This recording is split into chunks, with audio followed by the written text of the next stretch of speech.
Baines' officer suggested a reduction of 8 hours in the week from the original 112 hours, a reduction of 7%.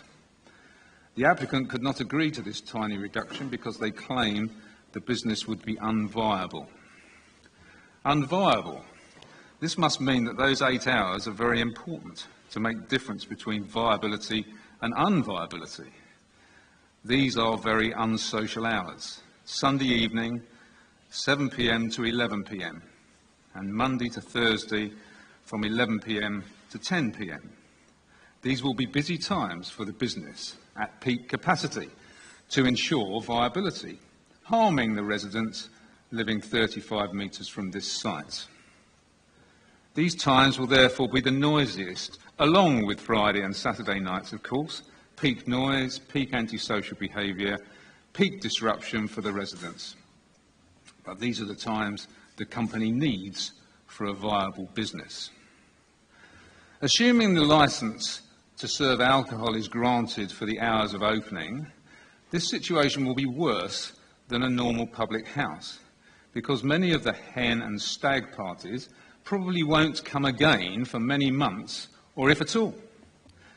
So if there is loud, poor, disruptive behaviour as customers leave at 11 p.m, what action can the applicant take in place to support these residents?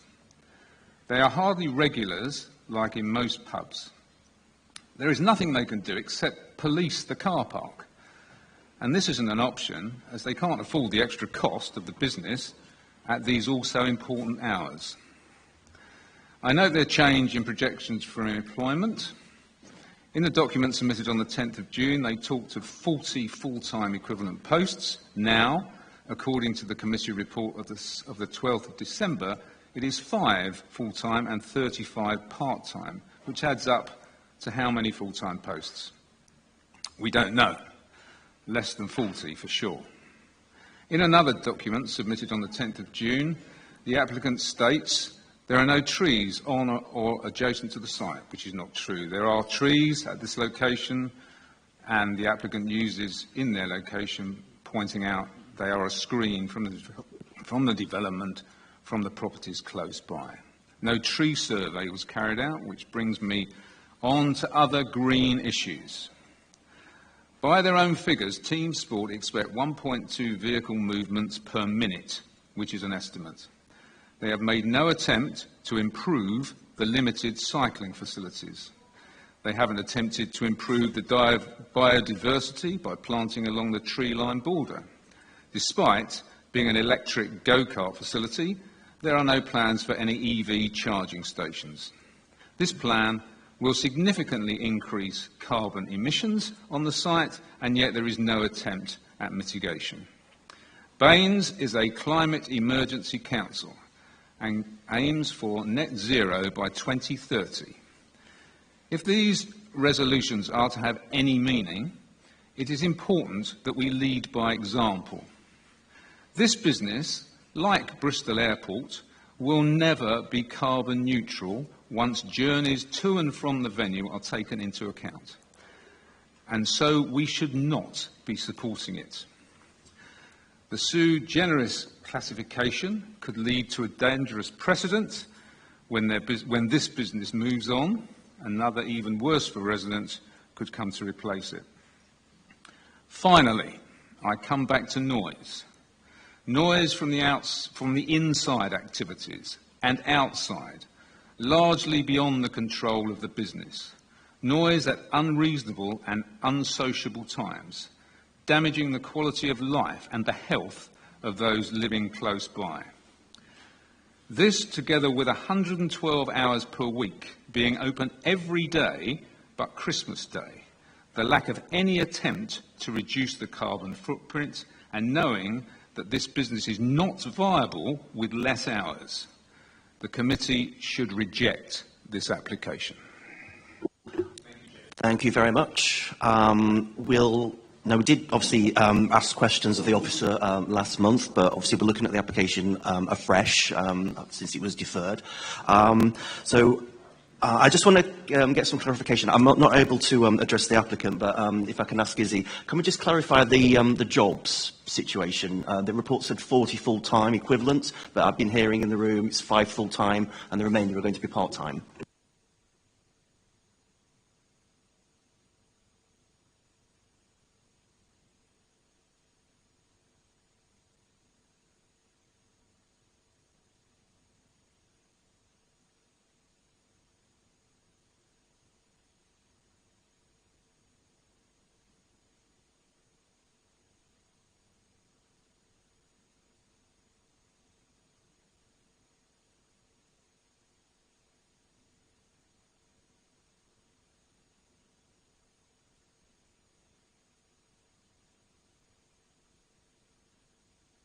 Thank you. Of course, I mean, as a B8 use, there'll probably be less jobs than would be with this proposal. Has anybody in the room got a question? Councillor Warren, then Councillor Collins. Yeah, thank you, Chair.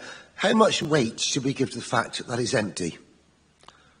And do we actually know that there's nobody in the background that is interested?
Thank you. Councillor Collins.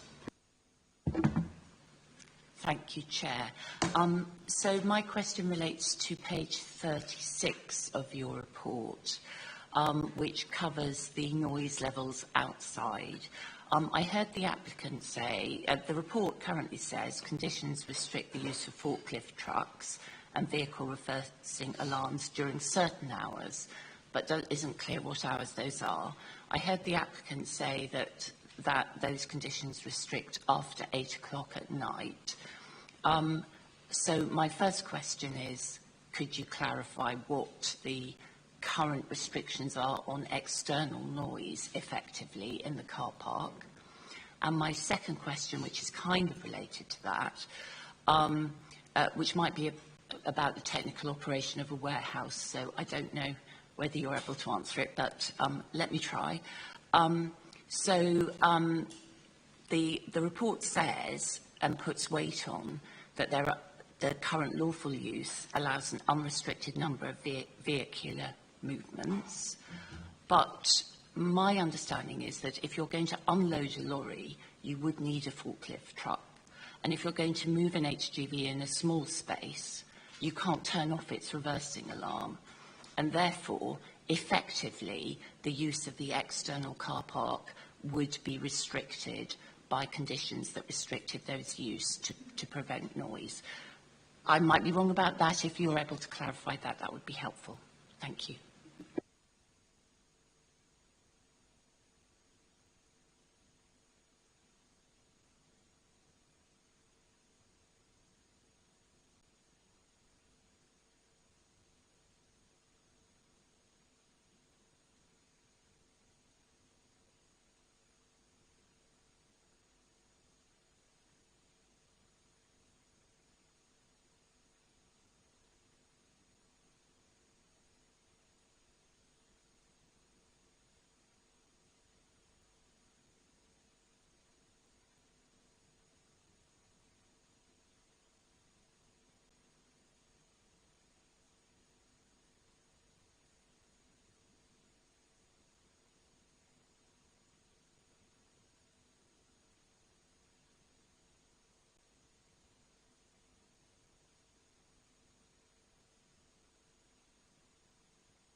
Okay, thank you. Anybody else got a question to ask?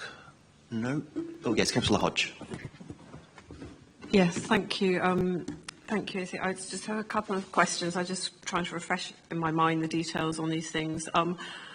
Two things I'm thinking about, or three things actually. Firstly, the warehouse, the previous use of it. I'm not sure what the construction was and what the use was. I can't find the details previously, but there hasn't been obviously any acoustic additions to it. There's nothing planned, and I just wondered what went on in there previously and what the wall structure is like, because although the increased traffic will not pass in front of the residential properties, the distance of the warehouse from that terrace is, I'm not sure of the distance actually, but it's like around 35 metres, I think was mentioned. So that's the acoustic insulation of the warehouse. The other point I really want to be clear on is whether there's the extent of increase in traffic beyond the junction going out of the road. So if people were walking to school, it may not go in front of the houses, but there's a figure of one car every 2 to 4 minutes as a driver, and then another figure of 123 trips in operational hours on Saturday. What's the sort of change in volume of traffic which might affect walking and children cycling, people walking around on that stretch of road out of the site? And the final thing I just wanted to double check was when we were spoken to by one of the objectors last time, the concerns about hen parties and alcohol, they were founded on the promotional activity of the applicant, and I just want to be, could you confirm that that is the case? It's not just a worry that there has been marketing for hen and stag parties, and in that respect, so that all the committee members are aware of that. Thank you.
In terms of traffic generation, it's quite difficult to compare the existing use against what is now going to be a potential leisure use.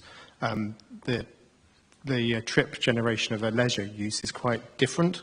I think the latest submission from the applicant is quite useful. It clarifies there's going to be some big off-peak periods, likely to be weekends and school holidays when people do want to go karting.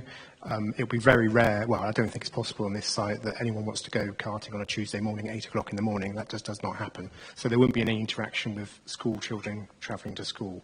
And again, in the afternoon on a normal weekday, I would have thought the traffic generation levels would be quite low, and I think the evidence presented probably demonstrates that as well. So there'll be some focused peaks of when the site will be popular, and that's likely to be the weekends again and school holidays later in the afternoon.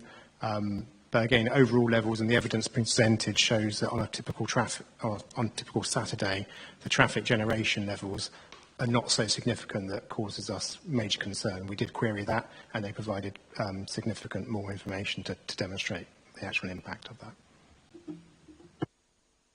Okay, the applicant did say there would be times during the week where they probably wouldn't be operating, and as you say, it is likely it's going to be more into the evenings and at weekends. The questions have been raised about hen and stag parties. Obviously, we also need to bear in mind that people may be generally driving to the site anyway, and the applicant did say that they would be limiting the consumption of alcohol anyway, so I don't think it's desirable to be driving a go-kart whilst under the influence anyway. Councillor Jackson, you have a question. Sorry, I was going to speak into the light, and there are a number of areas where I think we do need a bit more light. My first question is a very practical one.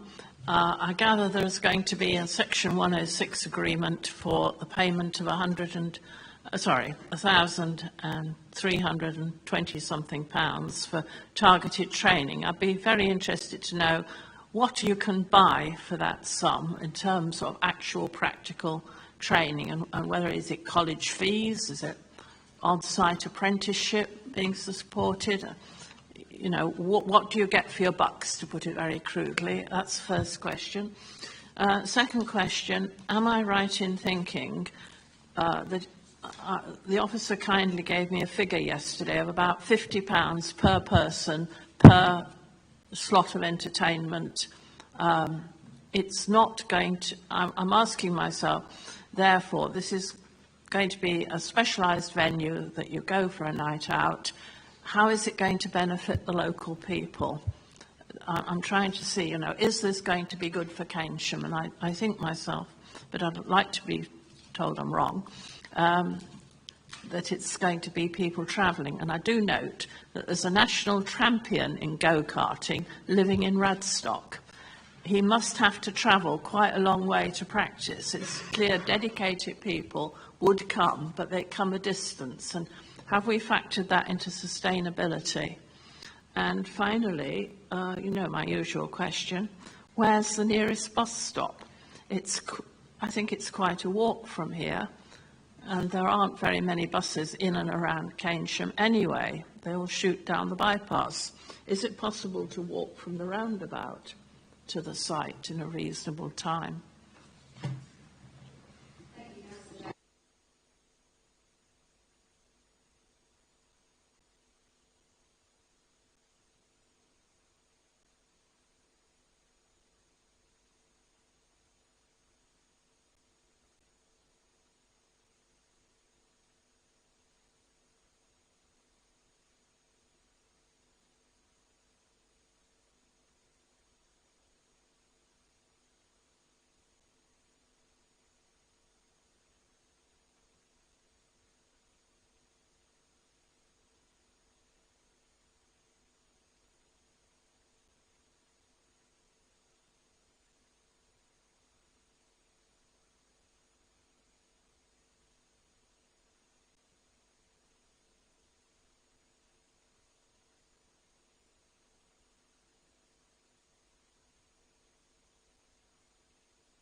Okay, thank you. Yes, I walked past there yesterday, so there is definitely a bus stop at Broadby roundabout. Councillor Hughes. Thank you. I just wanted to clarify some of these issues with numbers, particularly in the travel plan. So the travel plan estimates that the maximum number of people on site at any one time will be 60, and around 2,000 visitors per month. Well, if you look at 2,000 visitors a month, that would work out roughly 60 per day. So clearly, we've got a peak and an off-peak situation here. So have we got any numbers at all to show us what the difference will be in visitor numbers between the off-peak and peak, assuming that peak is going to be outside of normal hours, or what we call maybe more unsociable hours? Oh, sorry, that was really loud. I don't have the numbers. I will hand over to Dan to see if he can answer in a minute, but I just wanted to flag that in the officer report, Team Sport did provide details of some of their other sites and their kind of average off-peak and peak hours. So I'll just read those out. So off-peak is generally considered on their other sites to be Monday to Thursday, 3 p.m. to 11:15 p.m, Fridays 1 p.m. to 11:45 p.m, and Saturday and Sunday 8 a.m. to 11:45 p.m. And then we've got the peak hours, Monday to Friday, which are 9 and 10 a.m. and to 11:15 p.m, and Saturday and Sunday 8 a.m. to 11:45. So generally in the kind of morning hours, as Dan said, there will be less activity at the site. So there will be peaks and troughs in terms of travel. I don't know, Dan, if you've got anything to add. Yeah, only to add that the additional traffic information that was provided gives a slight indication of the query you're raising. It shows how the flows would occur on a Saturday, and clearly, and has responded to the earlier question, there'll be some loading on Saturday and Sunday, and potentially in school holidays as well. So there'll be peaks and troughs throughout the month and throughout the year, and as a typical leisure facility. Okay. Do we know how that, I mean, given that the travel plan tells us that 98% of the visits to this site are going to be by car, and only 2% by other means, do we know how that translates into car movements in those peak hours? Yep, so they provided more information in terms of traffic movements on a Saturday, which we were particularly concerned with because of the loading at certain times.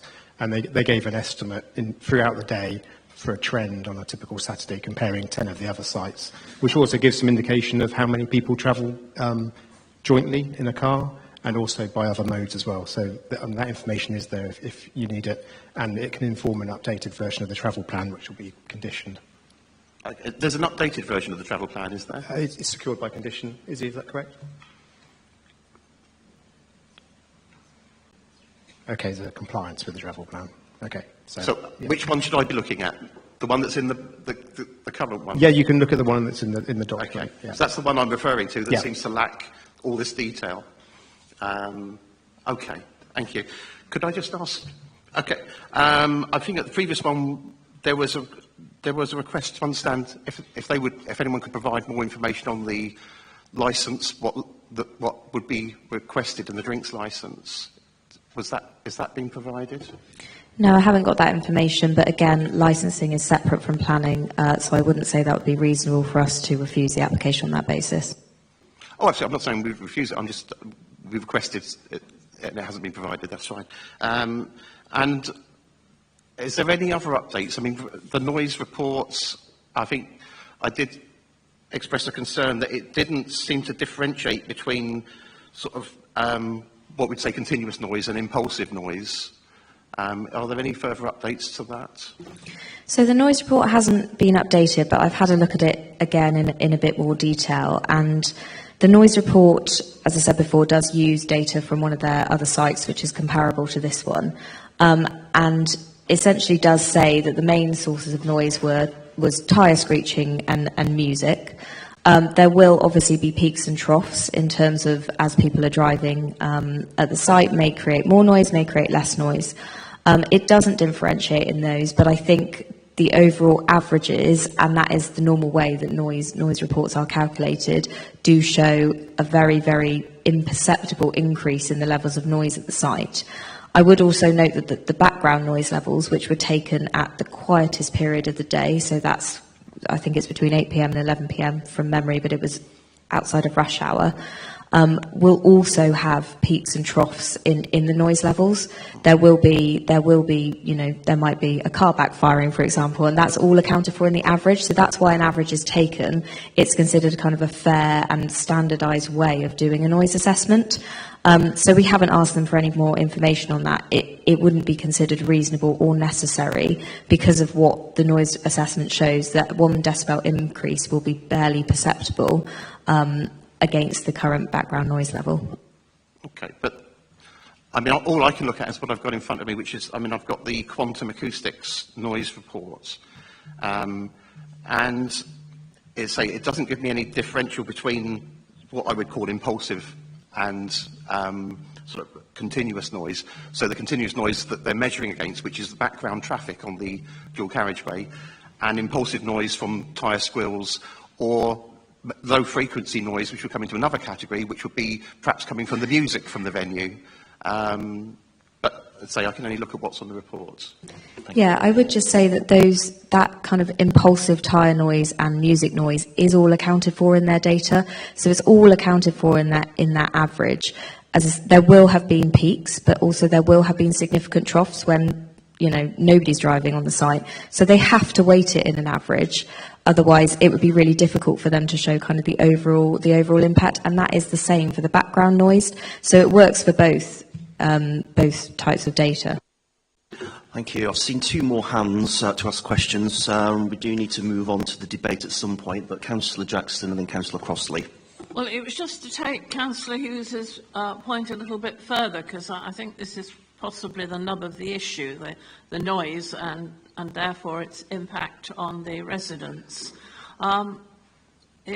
Is there any way, I didn't have time to trawl through the background papers, is there any way of knowing roughly how many stag parties, celebration parties or whatever you might get in a month?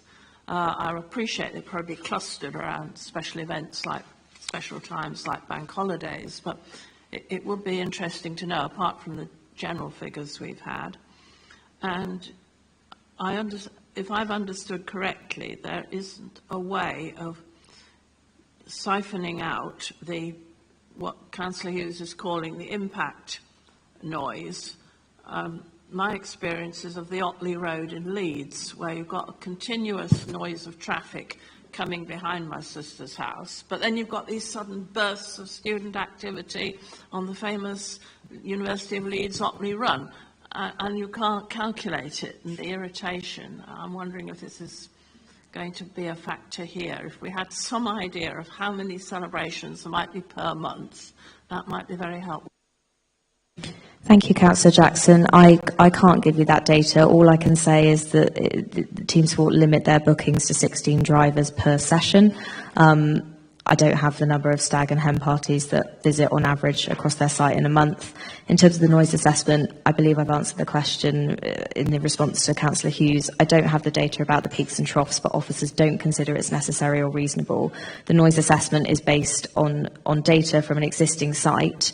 It uses a standard tested method of conducting noise assessments and has come out with a extremely low increase in the amount of noise from the operation of the track. Members can obviously come to a judgment, but the technical data is sound in the view of officers.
if that's, they cannot possibly restrict the time and the nuisance to the residents, except for coming back from to 10 o'clock on a Sunday night. So I do question that slightly.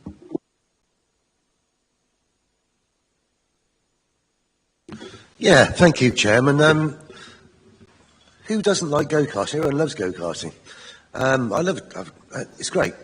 Is it in the right place? I was very much on the fence last time, if I'm honest with you. I was concerned about the noise to the neighbours, hence why I moved that we defer it and come back, which is something I thought was more reasonable. The fact that I think the applicants had the opportunity to that and didn't take it was a shame. I say I was on the fence anyway. Is it in the best place? Probably not. How much weight do you give the empty building? Probably not as much as the planners did, I don't think, because I'm sure there will be people in the future who will take it up. So I'm afraid I can't accept what Councillor Simon's saying, and if that fails, I would happily move that we overturn the officer's recommendation.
Councillor McPhee, are you happy still to go ahead with those two reasons? Okay. Councillor Collins.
Okay.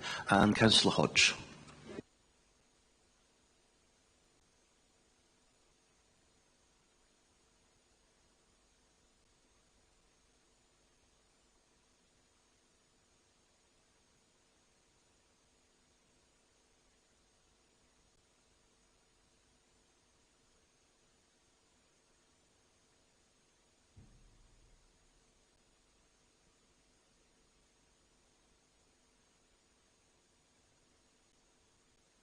Yeah.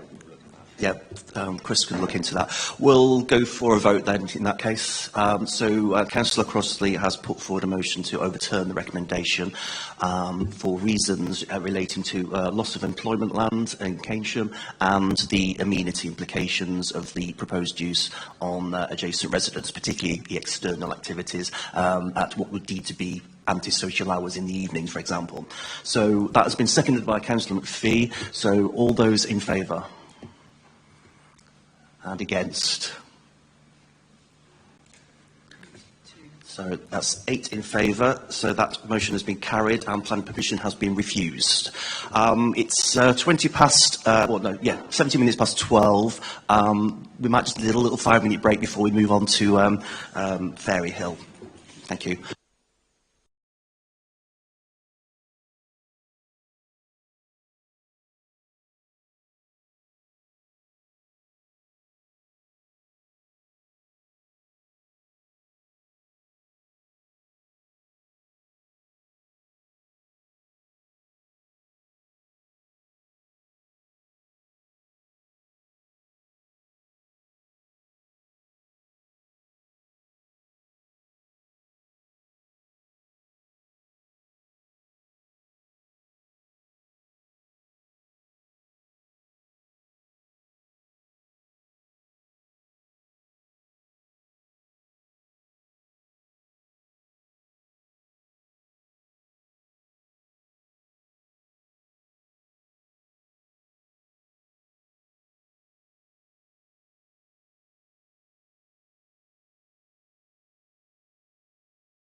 2, 1, 2.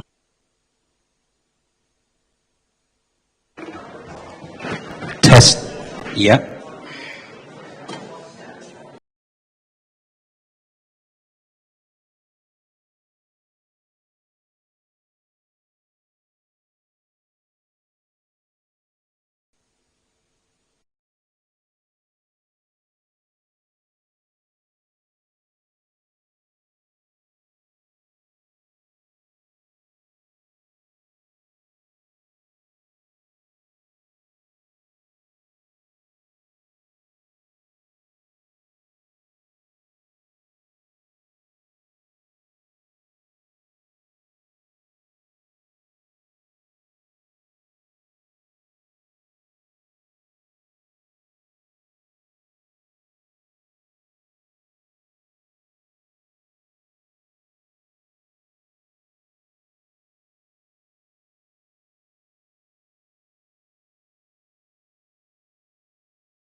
So do apologise if you're losing sound, but we are going to carry on with the committee here in the room. So we are moving on to, thank you, and by the way, thank you for all your patience for people who come in about this next application. Fairy Hill, Compton Dando, it's in the Saltford ward, and it is for a proposed solar farm, and I'll hand over to David to do his presentation.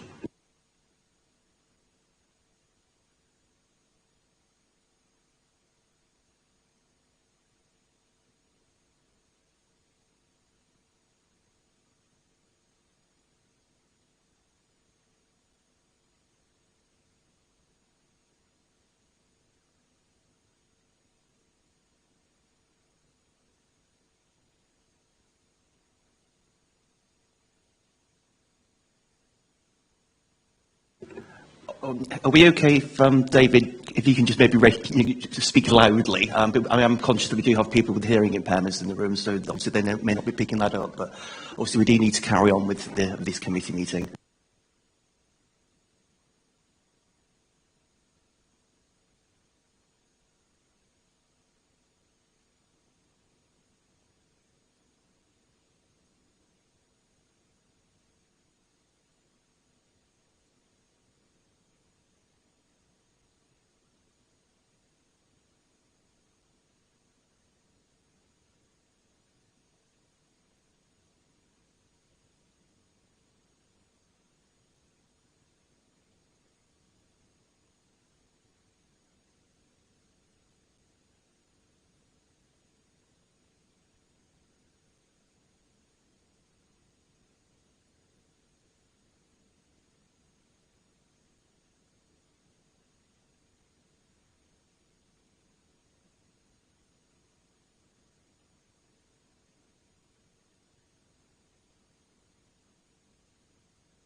consultation.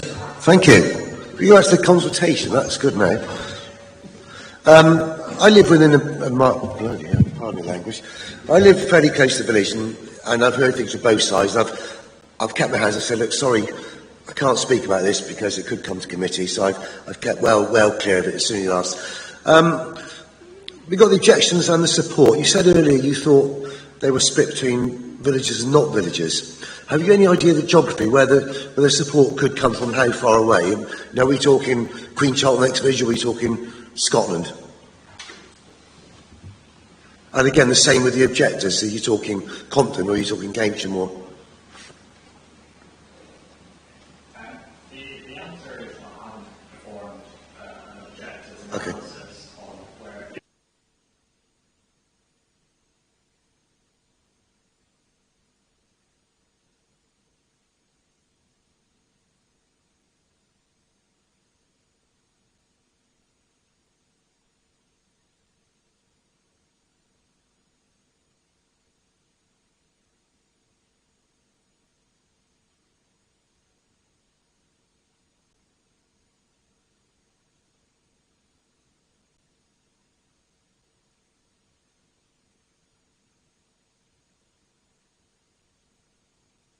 All right, thanks. I just feel it wouldn't be for myself to comment on something going on in Scotland or something like that. The other one is the highways construction. You know, I know the road pretty well, so I've been up and down it a long time. In your bit, you said it wasn't going through Compton, and I get that, because there's a bridge you can't. The other bit, you can't go through Queen Charlton. Are you aware that Redlinchings comes out in the middle of Queen Charlton? Sorry, not Chewton Cangem, sorry. Not Queen Charlton, Chewton Cangem. So there's no way it can't go through Chewton Cangem, just as a matter of accuracy. Yeah. Yeah, I thought here it said it wasn't going to go through Chewton Cangem and your highways construction. I may have got it wrong with the first one. Yeah, no, I thought on here, it said, if you can find it, I'm sure it said Chewton Cangem as well. Yeah, that's okay, just that you're aware that it can't not go through Chewton Cangem. Thank you.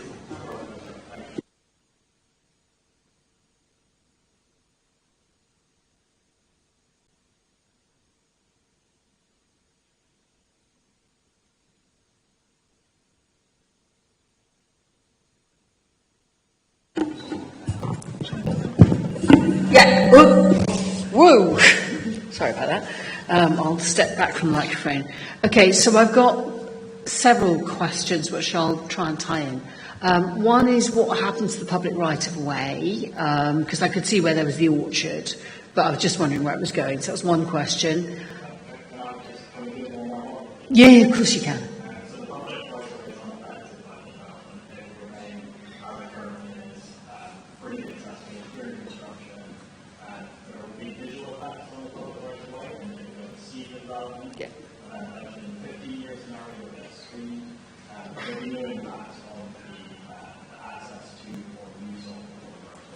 Okay, great. Thank you. Question about flooding, because obviously there's the river there. I mean, I could see that it's not going to affect the solar panel area, but is it going to affect the other areas? I mean, is that an issue, or is it something that you thought about and discounted as a problem?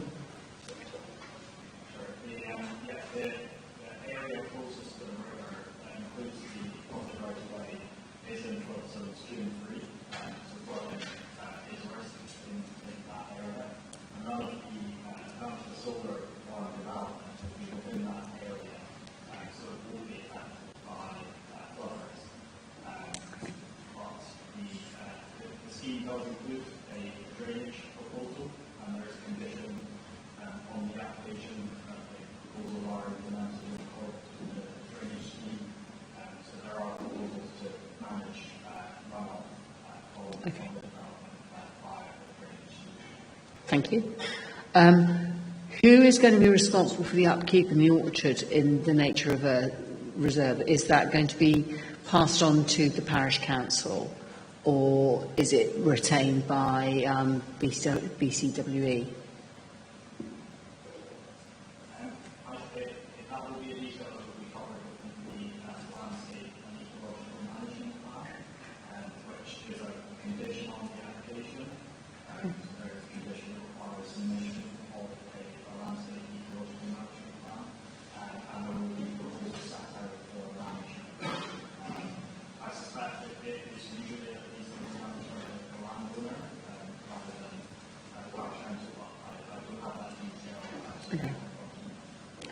Final question.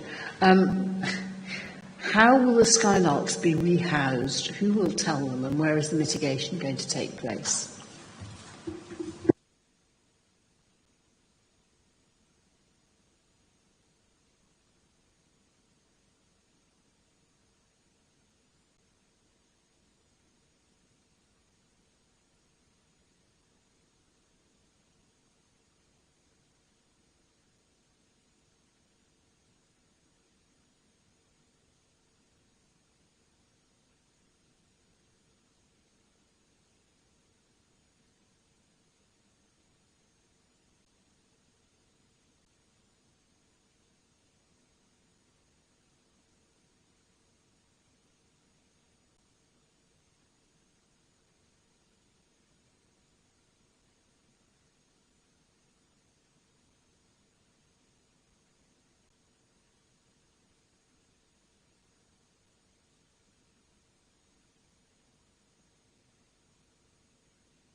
Thank you. So I've got a couple of questions. So the first one is to do with the, so it's a 30-year strategy here. I'm trying to understand what the exit strategy is and whether the exit strategy is funded and secured.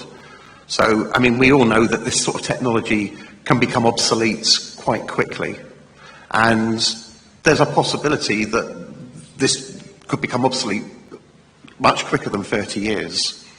So how are we securing that exit? Is funding secured and ring-fenced for the exits, for the removal of this, either after 30 years or if it becomes obsolete before then and the site becomes sort of derelict, if you like, for an early removal?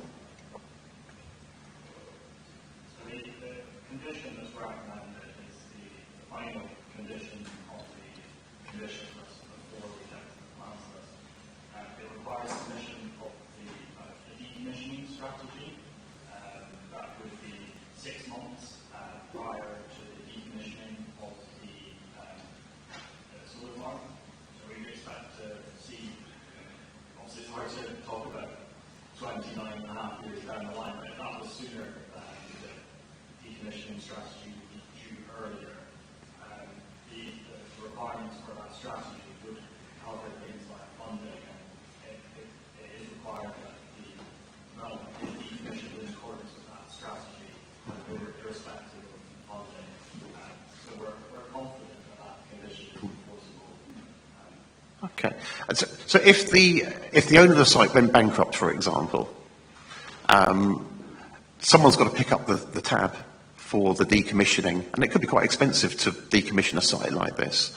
So I'm just wondering whether that funding has been under condition, being ring-fenced for that purpose.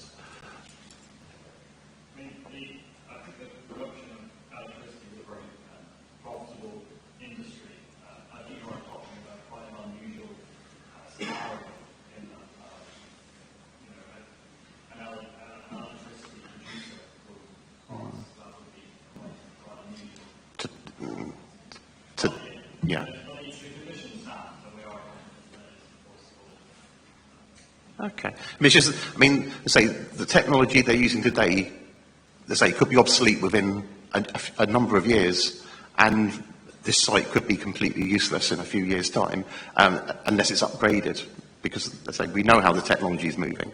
Okay. So, can I ask another question? So, I'm just looking at where we are in terms of our local plans. So we've got the MPP, so we've got the LPPU, which is what we're currently working against. The emerging local plan has been delayed, which would have added more detail to this. So we sort of lack, at the moment, a detailed strategy, a Baines-wide strategy of where and how we address this issue of where we're going to place developments. Is that a fair assumption? A fair appraisal?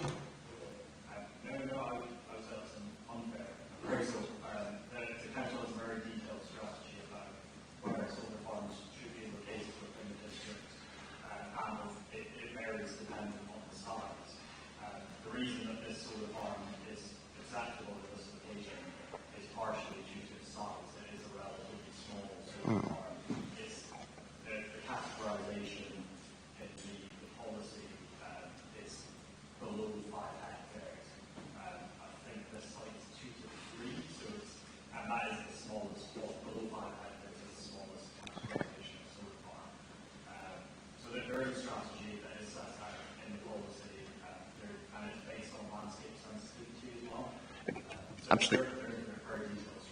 Yeah, but this site hasn't been allocated in a local plan.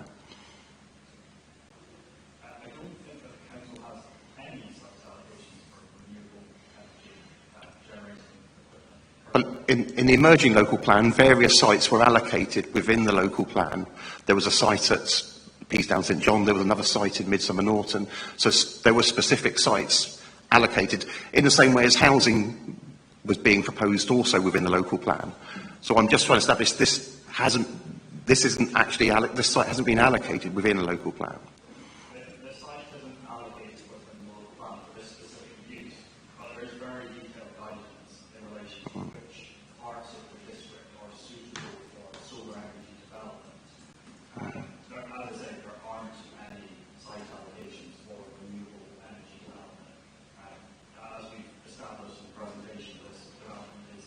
Okay.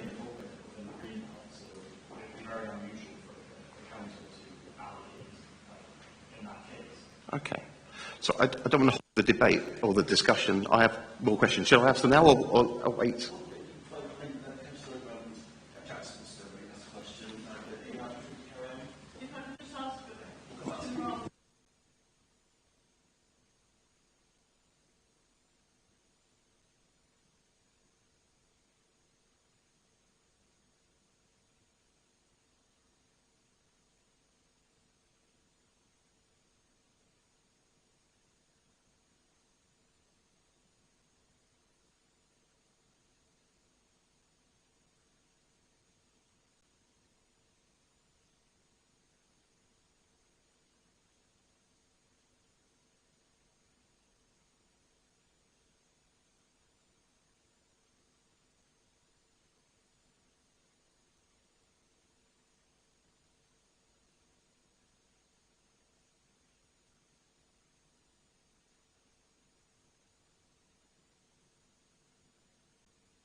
Yes, thank you, David. I'll try and be quick. So it's 2 questions in relation to the landscape design condition and 1 question in relation to lighting.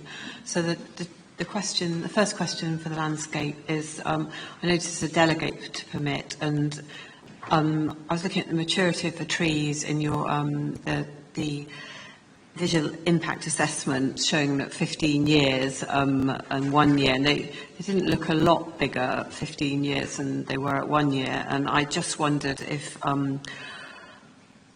there's details come forward about the maturity of the trees that are going to be planted, whether you have those details already or whether we could delegate that they are a certain maturity.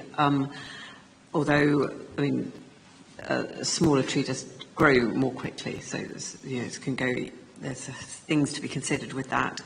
So that's one point. And the second point is the time period of 10 years, the standard time period of 10 years for replacement of trees that die or are removed, which isn't really consistent with the length of the development, which is 30 years.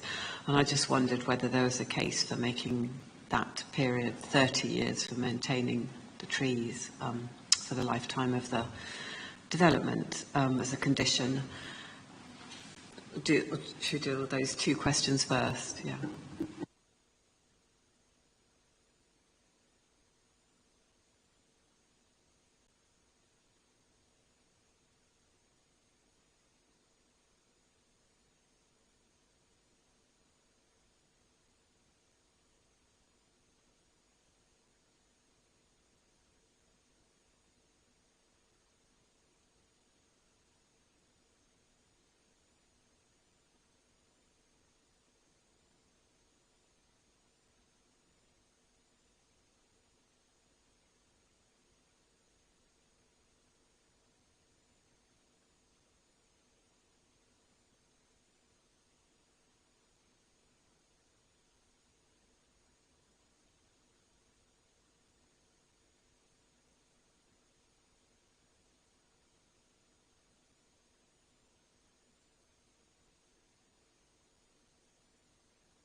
I'll just come back on those points because I think one of the concerns is the impact on the landscape.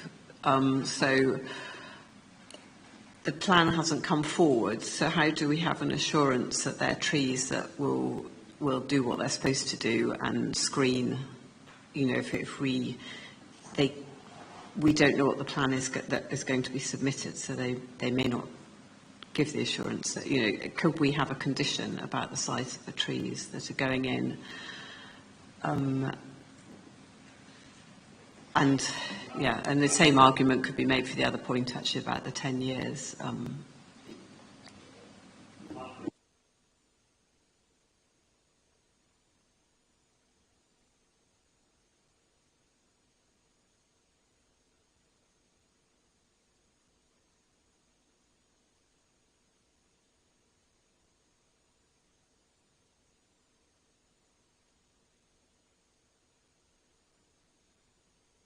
Thank you. And the final point was I didn't really pick up with the lighting. So there's obviously a lighting condition, and with the view to the impact on bats. But what lighting is planned already for the field?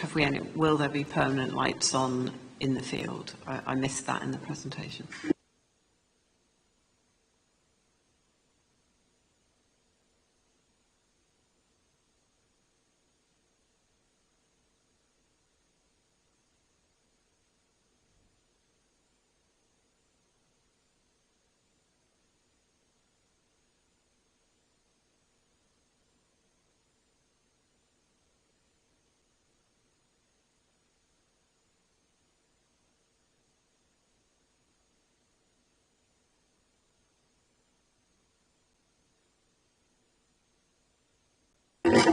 Thank you.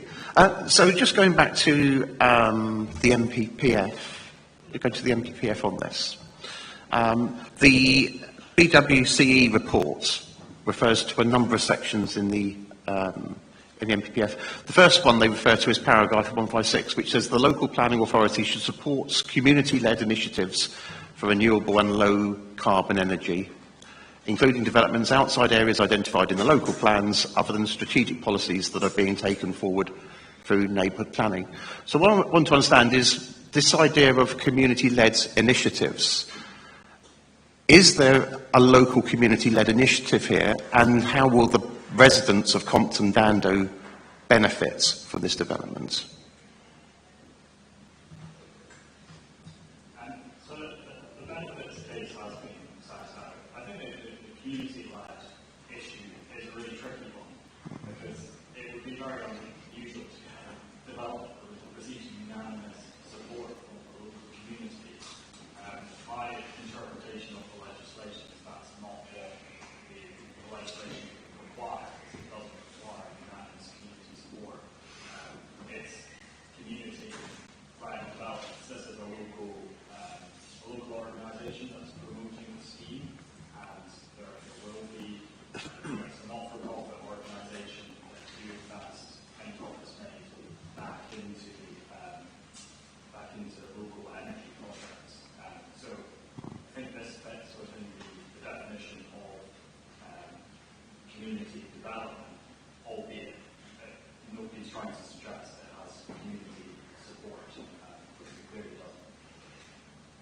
doesn't. Okay, so because we're trying to assess harm versus benefit here, and there is no financial benefit for the immediate residents, say Compton Dando, to this.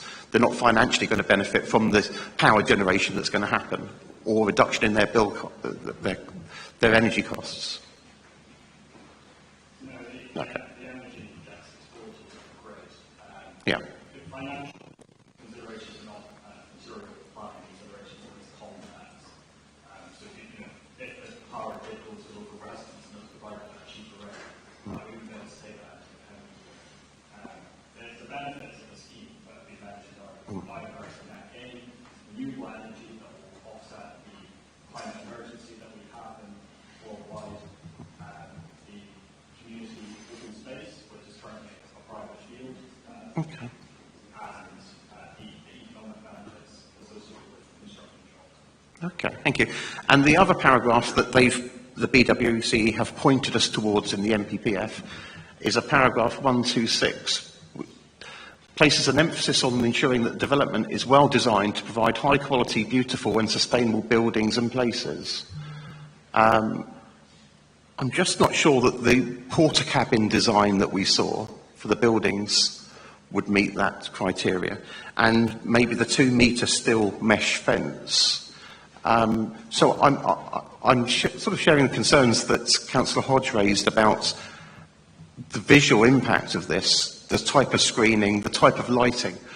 I don't think we particularly want to see a compound in a field that looks more like a prison camp than, with huge steel mesh fences and lots of spotlights. So can we have some reassurance that this is going to be, I mean, my understanding of what you said earlier is that this is something that's going to be dealt with after today.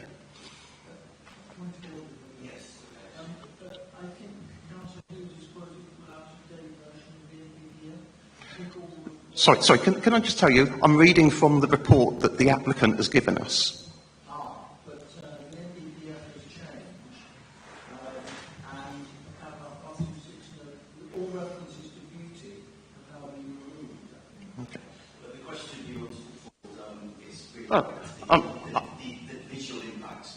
I'm reading the report that's been given to me from the applicants.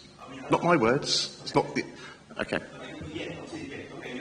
Applicants, but your question is just reassurance about the visual impact, yes. Have you got an answer to that, David? Sure.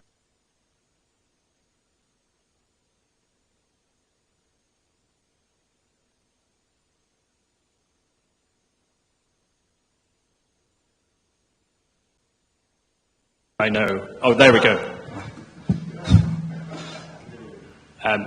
we acknowledge that there is harmful impacts to the landscape, and that this form of development is inappropriate development in the greenbelt.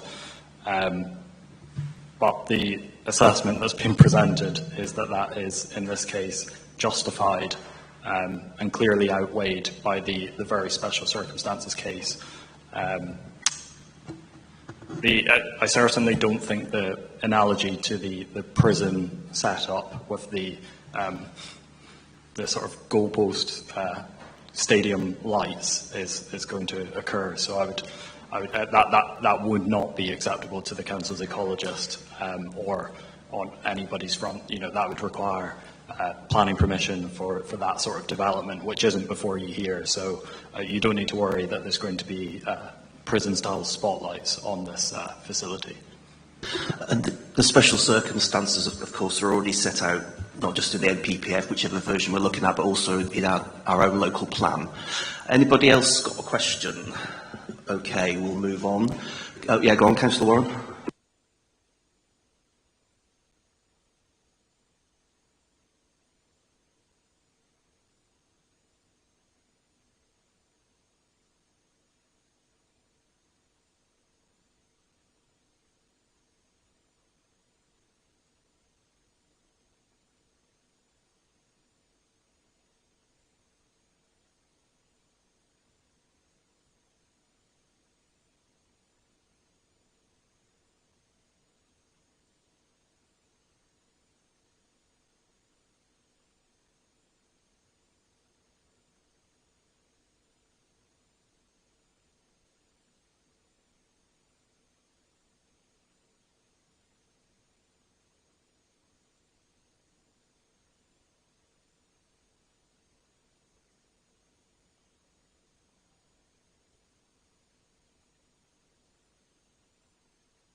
for any other villages nearby. There wouldn't be any, because this is Greenbelt.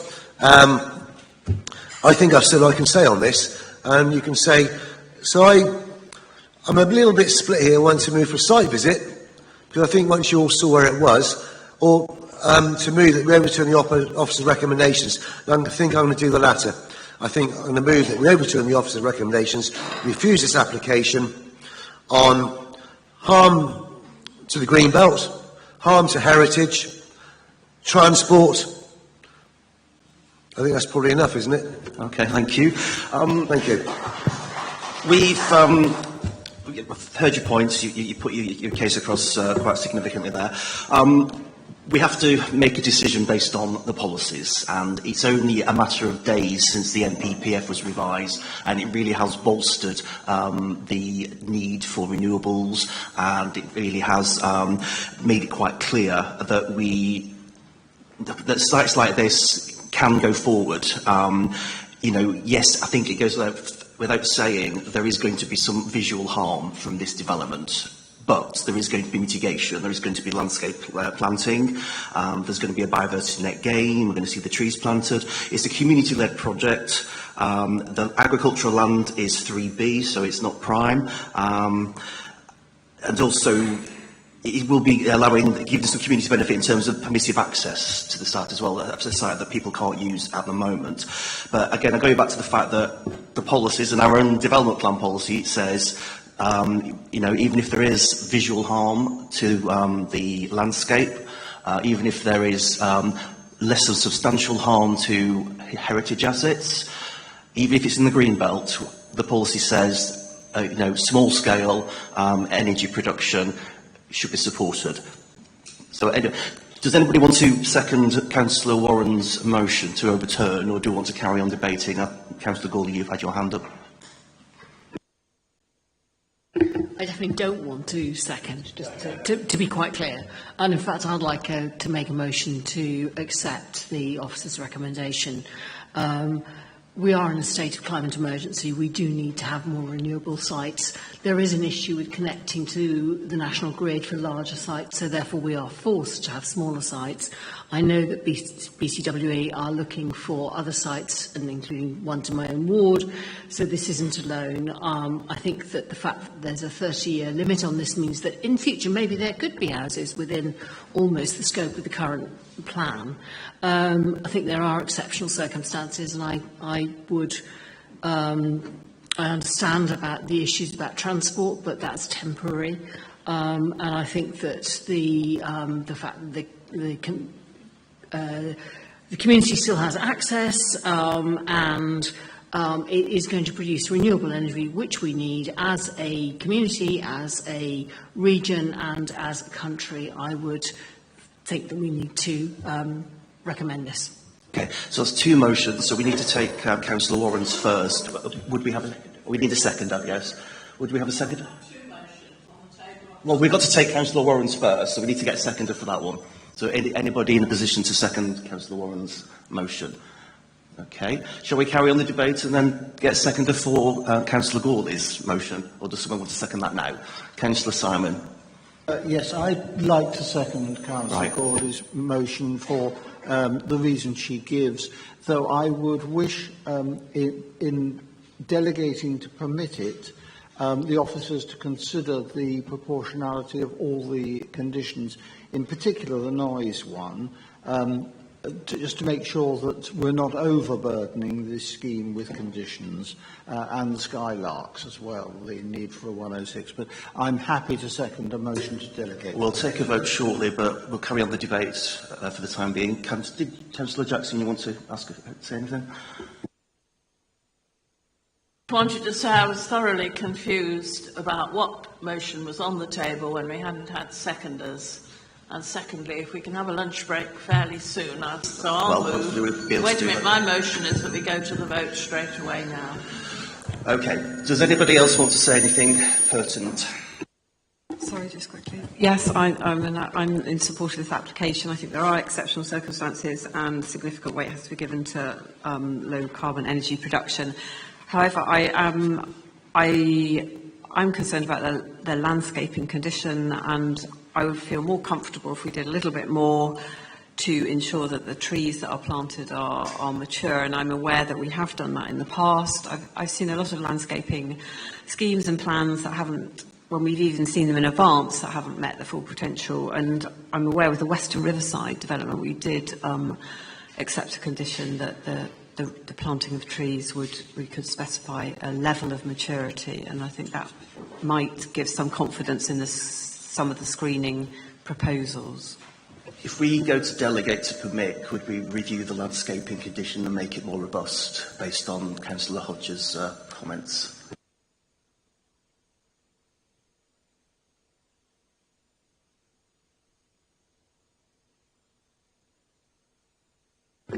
Hello, yes. We can certainly, and I noted in the motion there's a delegate to permit and review the conditions. Unless we're going to be specific, and I don't think we have enough detail at this stage to specify exactly what sort of stock we need to achieve the screening, then my suggestion is you leave it as part of that delegate to permit motion, and officers will have those comments in mind when reviewing the conditions and whether there's any sort of further safeguards about the size of stock and the substantial nature of the screening that is required. Right, we all need to think about eating at some point, but before we go to the vote, any final comments? Councillor Hughes. Yeah, I mean, I have been struggling with this one, I think partly because we don't have a detailed policy, regardless of what the officer said. I mean, we haven't got a sequential test on this, which we should have. We should have a sequential test that prioritises things like car parks, park and rides, cover those in solar panels before we start moving into the green belts and covering green space in them. So I share the concerns over the visual. Hopefully, if it is delegate to permit, that will be done sensitively. So on balance, I will probably support this. But I think we've got so many of these coming down the pipeline that we really need to address that. Yeah, okay. But we do have robust policies already in place, which are leaning very much in favour of this kind of development. And obviously, each subsequent application for solar farms will always assess on its merits in accordance with the policy. Right, let's go to the vote then. So the motion has been put forward by Councillor Gourley. That's seconded by Councillor Simon, and that's to accept the officer's recommendation to delegate to permit subject to a 106 agreement. All those in favour? And a half hand. And anyone against? One, two, sorry. And any abstentions? Okay. So, 9 of us. 1, 2, 3, 4, 5. Yeah, Deborah's gone, so that's 9. So it's 7 in favour, 2 against, so the motion is carried and planning permission has been granted. Right, we are going to, well, we would normally be finishing at 1 o'clock and having an hour and then resuming at 2. We've been going through straight since 11 o'clock, so the members will need a break, I think. We won't have the full hour. Just want to get a consensus. How long do you want to take? Half an hour. So for those people who are arriving at 2, I'm afraid we're just going to have to postpone the start of the afternoon session for half an hour. So I do apologise for that, but we will crack on at 2:30. Thank you.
Okay, everybody, let's resume. We're all present, aren't we now? Yep, great stuff. I'll just, I won't do the big, long introduction that I did this morning, but I'll just introduce myself. I'm Ian Halsall. I'm the chair of the Planning Committee, and I've got my colleagues, Karina Haskins from Democratic Services, Chris Griggs-Trevarthen, who's our Senior Care and Planning Officer, and Simon Elias, who is our solicitor. And the officers are in the corner. We'll be asking them questions.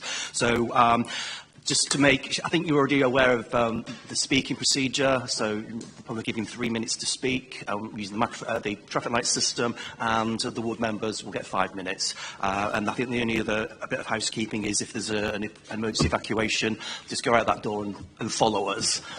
There is a ramp around the side of the building as well. Okay, let's move on to item 3. Which is an application in Peasdown St John, and Danielle is the case officer, and we'll do the presentation. Thank you. Thank you, Chair. So, yeah, item 3 is for the site of the old quarry located within Peasdown St John. The application is for the erection of one dwelling with a detached garage. Just a verbal update, there is a very small update to the wording of refusal reason number 4. I'll just read out the first bit. So, insufficient information has been submitted in relation to the protection of reptiles, the loss of hedgerow as a habitat of principal importance, and with regards to light spill as well. So this is the site location indicated on the left with the red outline, and then on the right we have an aerial image. So you can see the relationship with the built form of Peasdown. The site is located adjacent to the recreation ground. It is a designated site under policy LCR 5 as recreation. The loss of that space is considered compliant with policy and acceptable. So just for reference, really, the black line is the housing development boundary. So the site is located outside of the boundary. It is also located opposite the Grade 2 listed building, the Red Post Inn, which is indicated with the green outline there. Just moving on to some site plans. So at the top is the existing site plan with the Bath Road indicated there, and also the Red Post Inn opposite the site. And then at the bottom we have the proposed site plan. The dwelling is detached, single storey, and access is proposed off of the side road, with the garage located close to the access as well. Just some proposed elevations. Single storey in form with some accommodation in the roof. And some floor plans. It's a 4-bedroom property. And the garage plans and elevations as well. So just some site photos. So on our left is inside the site, looking from the west across. And then on the right we have the access to the site. This is within the site looking towards the Grade 2 listed building. And then the left-hand image is the southwestern corner of the site, with the Bath Road running to the right-hand side of that image. And then the right-hand image, we're in the opposite view, so with the site on the right-hand side of us. And the Red Post Inn is on the left. So here we have the relationship between the site and the listed building. So Red Post Inn is here, and then the site is this image here. And then we've just gone further up the road on the bottom. So there are 4 recommended reasons for refusal. The first is that it lies outside the housing development boundary and is therefore unacceptable in principle, contrary to policy SV1. The second is the impact and harm caused to character and appearance of the site due to the isolated position of the dwelling, contrary to the pattern of residential development. The third is the harm to the setting of the Grade 2 listed building. And the fourth is insufficient information with regards to ecology for the 3 listed issues. So officer recommendation is to refuse. Thanks, Danielle. Okay, we have some speakers on this. So first of all, I'd like to invite Paul Bryant, who's the applicant.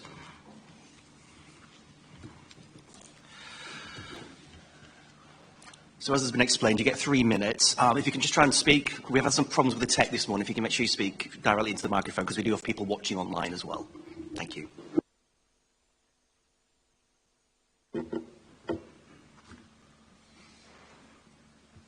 Are we on?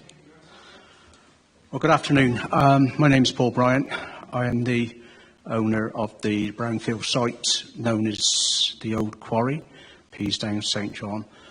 My intentions are to build a bungalow, the top end of the site.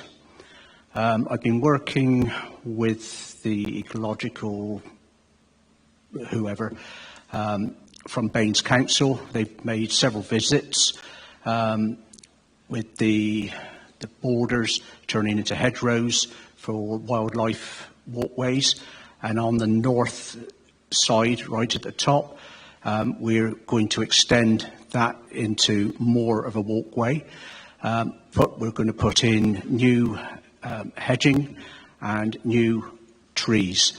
I'm planning to come back and own this property ourselves, not for any profit or gain.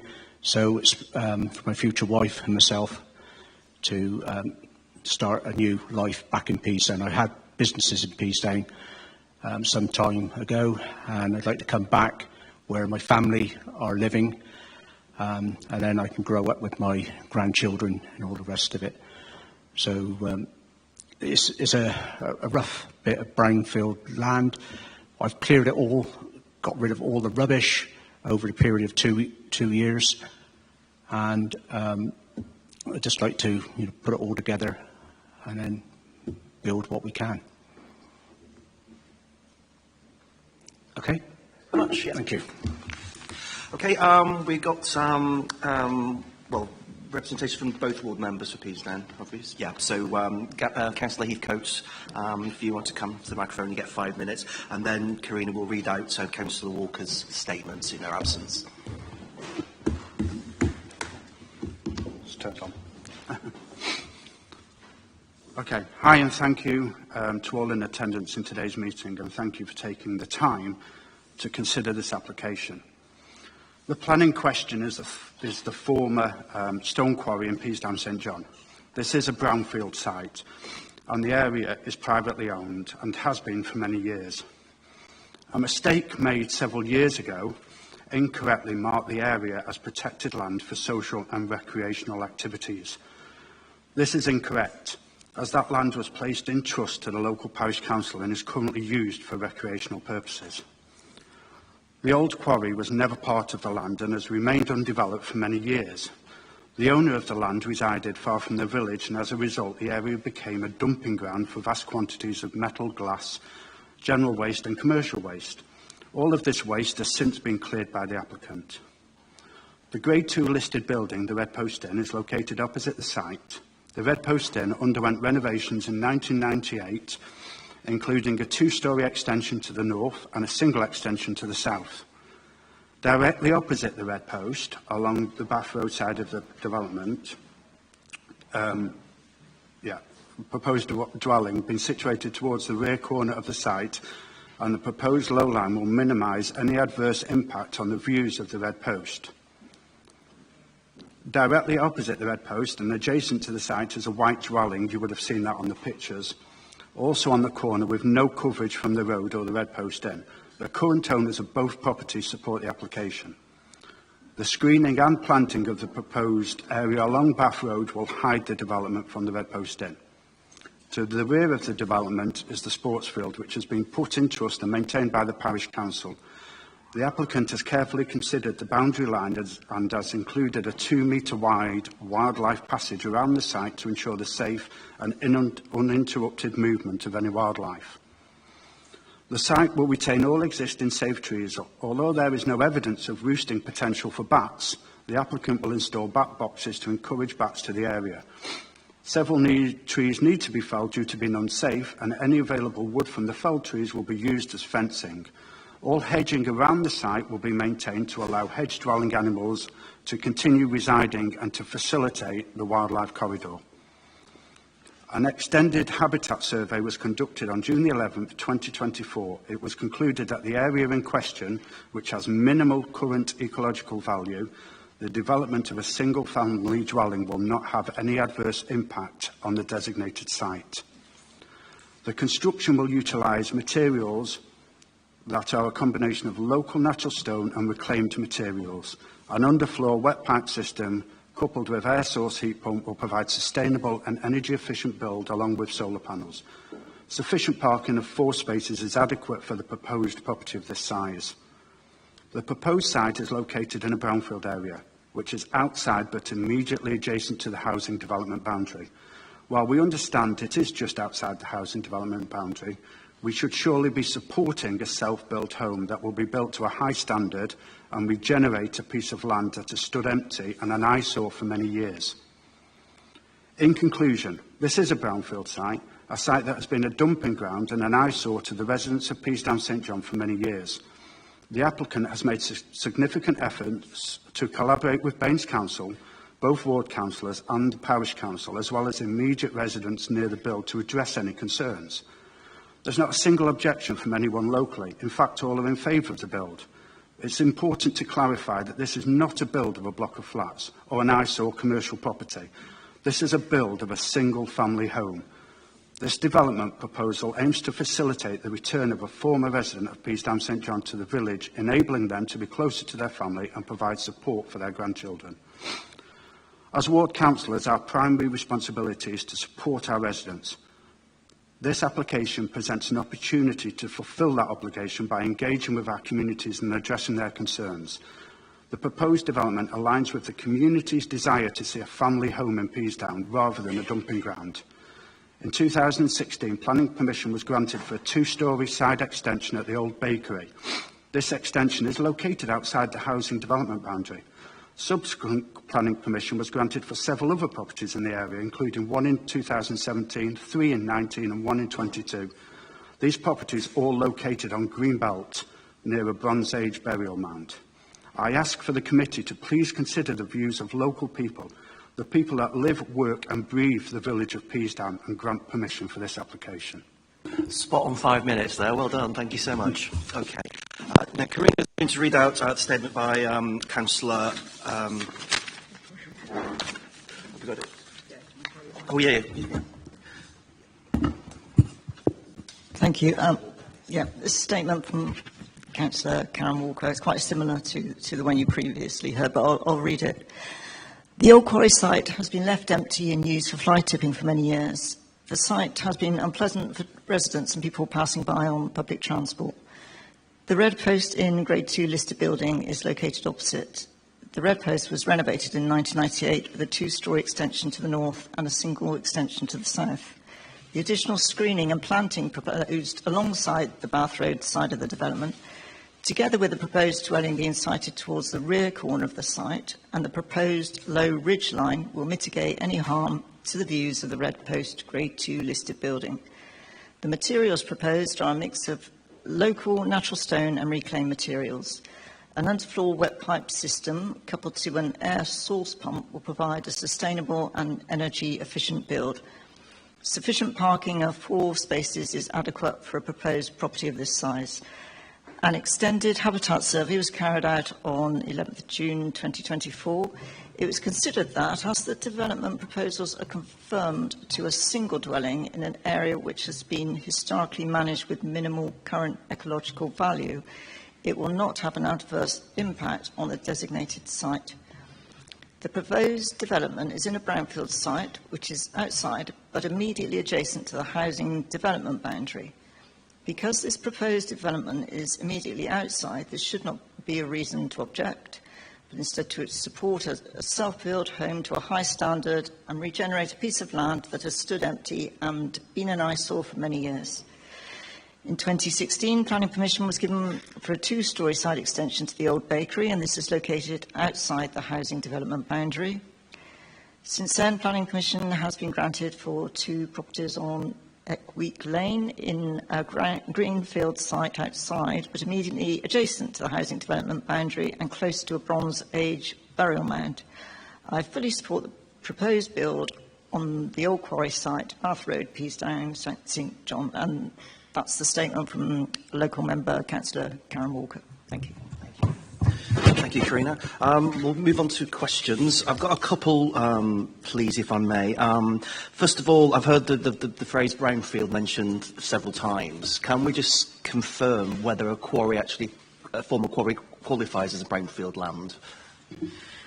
So the MPPF makes clear that sites used for and developed for mineral extraction is excluded from the definition of a brownfield site. So the site is not a brownfield site. So it's not previously developed land, although it's acknowledged that the site is adjacent to the settlement boundary or be outside. My second question relates to reason 4 that you're recommending. Again, I've been hearing there was a habitat survey carried out earlier this year, but you're recommending refusal, that's insufficient. Now, if the committee was minded to overturn your recommendation and approve it, we would be delegating to permit, and that would be a condition as part of any permission. So, there was a habitat survey submitted as part of this application, which the ecologist has reviewed. That is missing bits of information with regards to the reptile protection and mitigation and enhancement, and the loss of the hedgerow as a habitat of principal importance. And the main issue is we have no information regarding the potential light spill onto foraging and commuting habitats for protected species. So if members are minded to overturn the officer recommendation and recommend approval, it is recommended that it is delegate to permit in order to receive that information to overcome that ecology issue. Thank you. Anybody else got a question? Councillor Simon and Councillor Jackson. If we decide to delegate to permit, will it have to be advertised as a departure? Yes.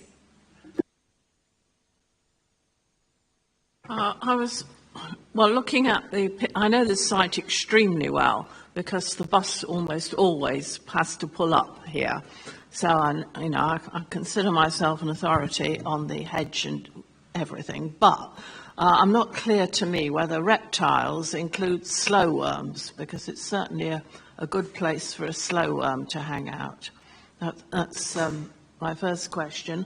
And my second one is, on the other side of the road, we've got the sort of Friedrichs Road council estate, and then further down there's a bus stop and then a very modern estate. Are either of those two estates within the housing development boundary or not?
Okay, thank you. Councillor Gawley. I'm just wondering if permission were granted for this, would this then start counting as infilling and therefore a hostage to fortune for more development in that area?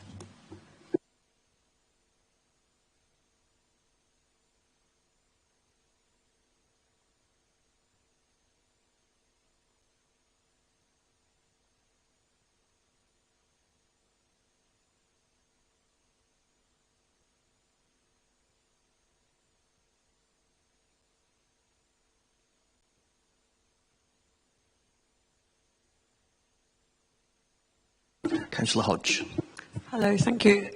Thank you, Danielle. It's a minor point to do with the materials. I just wonder with the render of the, in the elevation drawings it says a coloured render, and then in the pictures on the design and access statement it looks like pictures of sort of white render, and I just wonder whether we could condition that so that the materials, so that they more potential to tie in with the ashlar of the listed building across, so that the colour of the render is delegated to the officer to be involved in. Thank you. Okay, thank you. Anybody else? Councillor Jackson. Would you mind using your microphone, please? Am I not right in thinking that if you were to go down that lane towards those older buildings, on the left-hand side, and that field there and the next one are in, or were in the local plan for extensive housing development?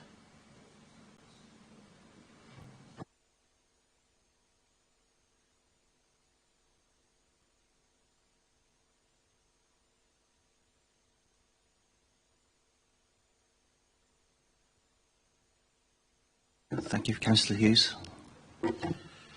Thank you. Can we clarify this issue over recreational use? I can see that obviously it's bordered by a skate park, a play area, etc. But one of the speakers said that this site wasn't part of that arrangement. Is that something you could clarify? So it is included as part of the designation when we look at the council's mapping system, but it is kind of agreed that the site could not be feasibly used for recreation, which is why the loss from the allocation is acceptable. Okay, thank you. And second question, if I may. The buildings to the, if you have the overhead map up there, so the buildings, the old Red Post Bakery, is that commercial or is that residential? If you look at the left-hand map, it's just below the site there. Is that, because I think the housing boundary runs along the main road, doesn't it? So I'm just wondering if that is residential or commercial. I believe it's residential. Okay, and that falls outside the boundary as well? Yes, it does. It was constructed a long, long time ago. Okay. Councillor Jackson again. Actually, Chair, it hasn't been a commercial property in the last 10 years. A family bought it and got planning consent twice for considerable extensions, so it's obviously quite a substantial family home. Thanks for clarifying that. Anybody else got a question before we move on? No? Okay. Then this application has been recommended for refusal, and there are 4 reasons. We have to think very carefully if we are going to overturn this. You know, we have to obviously respect the robustness of the development plan. There is a reason for a development plan, and that is to actually, you know, have developments in the right place and, you know, meeting all the necessary tests and conditions. So if we were to overturn this, then we need to think very carefully about justifying why we should be going against four reasons for refusal. I'll just remind you what all these reasons are again. I don't know if you could put the reasons back up on the screen, please, Danny. So, yes, it's outside the settlement boundary, so there's a principal issue there. The second one is it's in an isolated position within the plot, so it's not necessarily meeting placemaking principles. There's harm, obviously it's less than substantial harm, but it's still deemed to be harmful to the setting of the listed building, and the applicants haven't submitted an adequate strategy for dealing with biodiversity issues. So, obviously, we've heard the support for the application.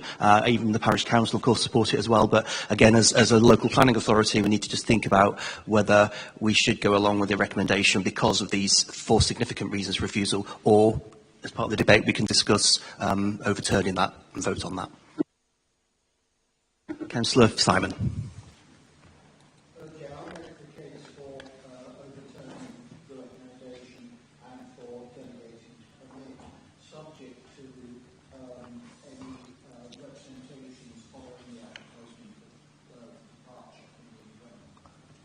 In terms of the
Okay, thank you. Councillor Jackson? I would like the privilege of seconding that one, please. I think Councillor Simon has outlined the basic reasons. It may be technically outside the housing development boundary, but it's only by a few metres, and all over this area we have got whole roads, I could name them, built outside the housing development boundary of particular settlements such as my beloved Radstock. So I don't feel it's sufficiently far away from the boundary for that to be a prohibitive situation.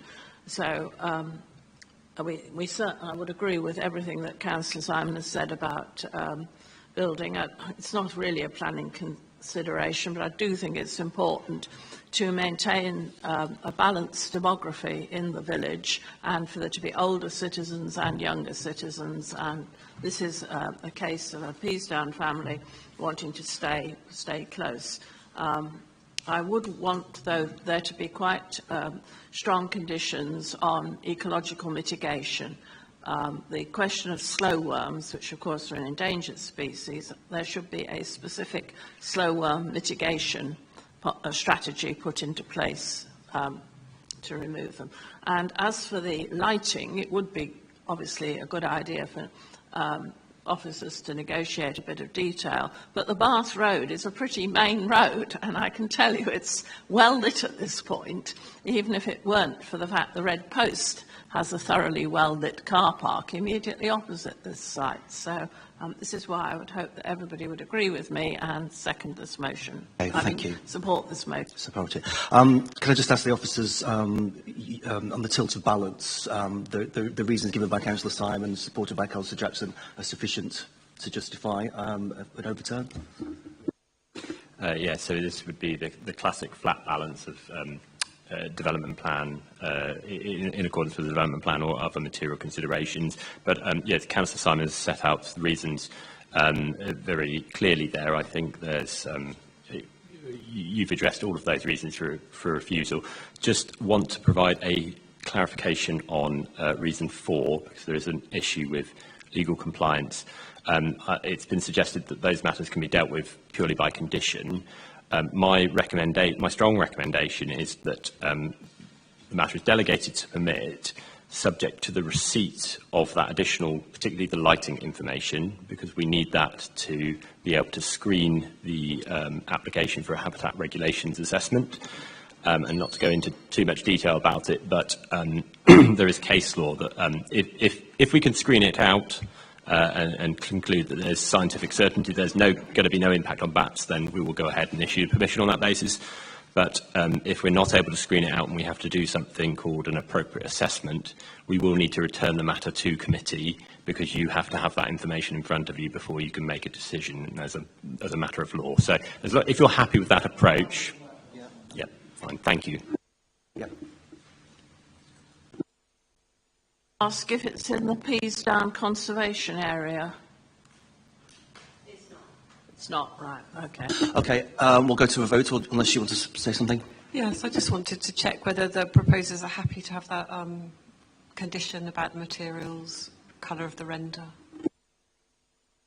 Yeah, we officers are happy to put that on, and officers will obviously consider whether any other conditions and what other conditions are needed as part of that, but that will be part of that list. Okay, right, we'll go to the vote. So Councillor Simon has proposed that the committee overturns the recommendation and delegates to permit, subject to conditions. That's been seconded by Councillor Jackson. All those in favour?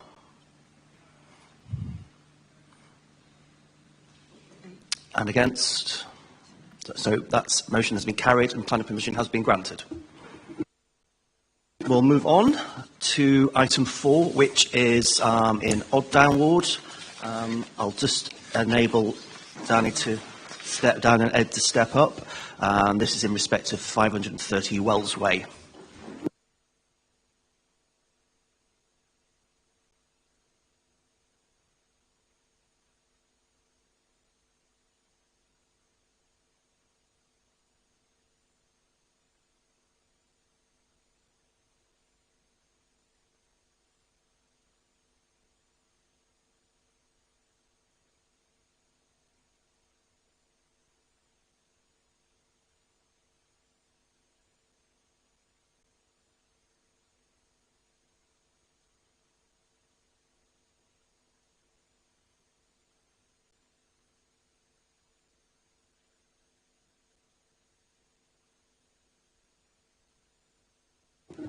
Okay, we're nearly there. Excellent. When you're ready.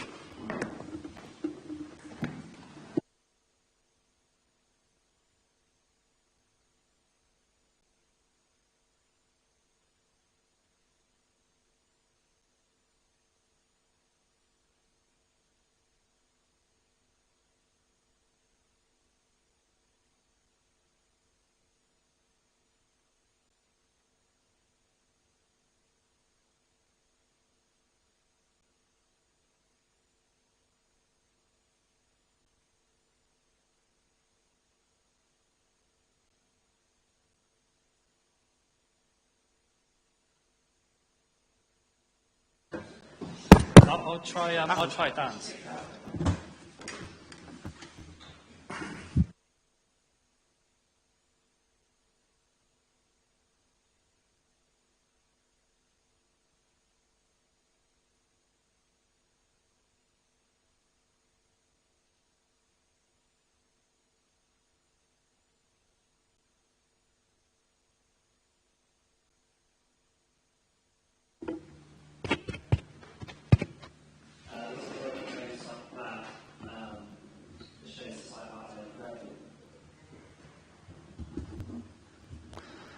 And there we go.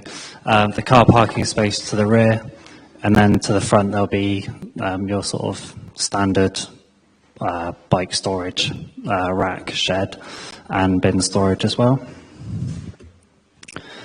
So this is probably the most informative and useful slide. So as you know, we have a concentration test of our HMO policy. This, with the change of use, this would present a 4.8% concentration of HMOs, and the policy allows us up to 10%. So this is at the lower end of what's acceptable. So it's policy compliant with the HMO concentration. Those purple squares are the existing HMOs. Another one of the policy tests is the sandwiching test. So whether a residential house would be sandwiched between two HMOs, and this also passes that test because a residential property wouldn't be sandwiched. Other considerations in the policy relate to the EPC rating. So this is policy compliant with the level C.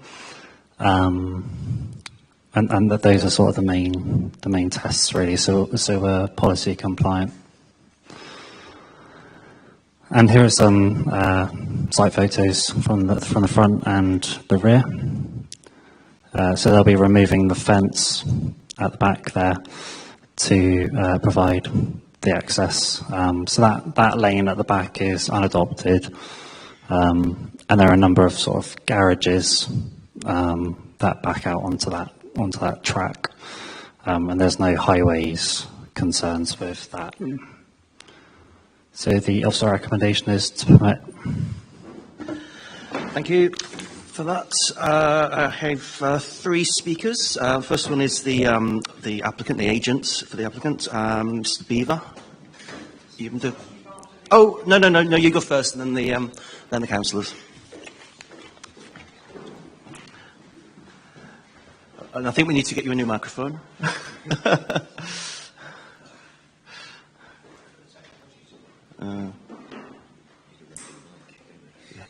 Actually, that's a good idea.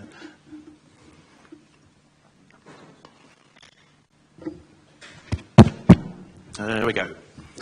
Okay, as you've done this before, you got 3 minutes. Third time lucky, hopefully, with the mic. Good afternoon, Chair and councillors. We act for the applicant's agents. Just by way of background, the application property was purchased in September this year, and prior to that, it's understood that it was just let by the previous owner under a normal AST tenancy. The applicant has now completed a thorough refurbishment of the property, including roof insulation and sort of upgrading the whole property to, as you've heard, to EPC rating C, and it's available to let from the new year, so it's sort of ready to go. The applicant has agreed a marketing strategy with Andrews Estate Agents to let the property to a group of 4 professionals. The estate agent will undertake the usual identity checks and employment references, etc. As noted from the officer presentation, the proposal is in full compliance with the 2023 SPD in respect of the sandwich point and the concentration point that's been mentioned. So that is very, very clear. In our view, taking a sort of slightly wider view of this, I think it's important to note that HMOs do fulfil a vital economic development and housing role for the city. They provide accommodation for younger professionals sort of starting out in full-time and fixed-term employment. So even though it's acknowledged that some members do have concerns about over-concentration and occupation by students and so forth, I think it would be wrong in this case for those concerns to be mediated through this planning application. And I think if members do have concern about the effectiveness of the current HMO SPD, a more effective way of addressing those concerns would be through the local plan policy route that's taking place now and not through our client's application. So I'd be grateful if you could, and thank you for listening, if you could support the officer's recommendation. Thank you. Thank you very much. Okay, so can I call one of the 2 members, Councillor Hedges?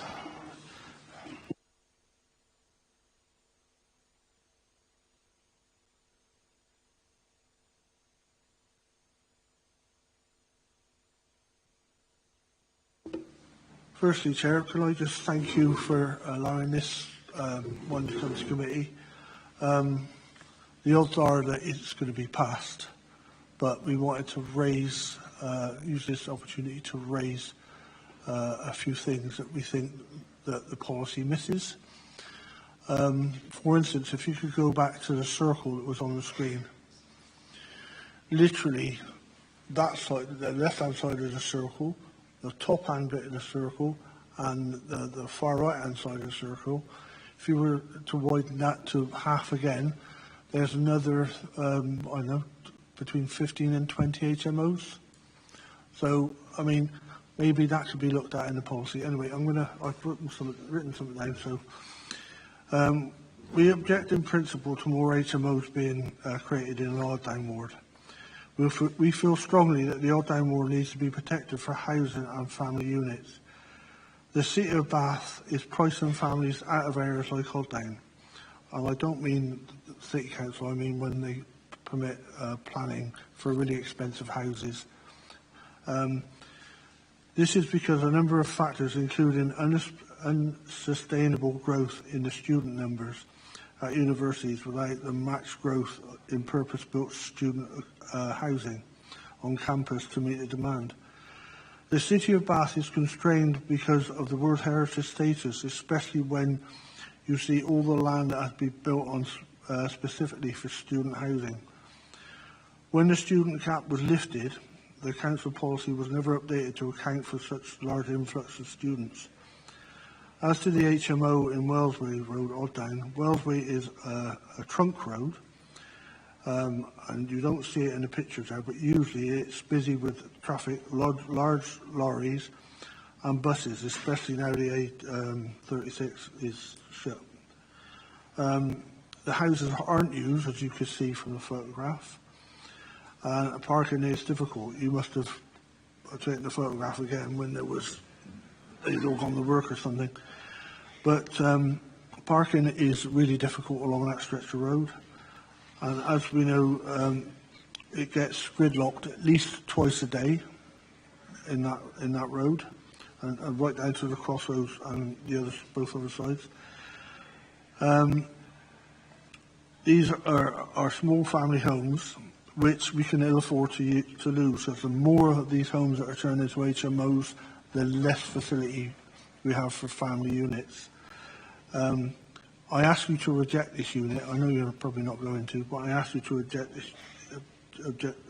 this unit because there's a bike park at the front, but there's one parking space that's allocated behind. And I know, and most people in this room know, that if you get 5 students in a house, at least 3 of them will have a car. So where's the other 2 cars going to go?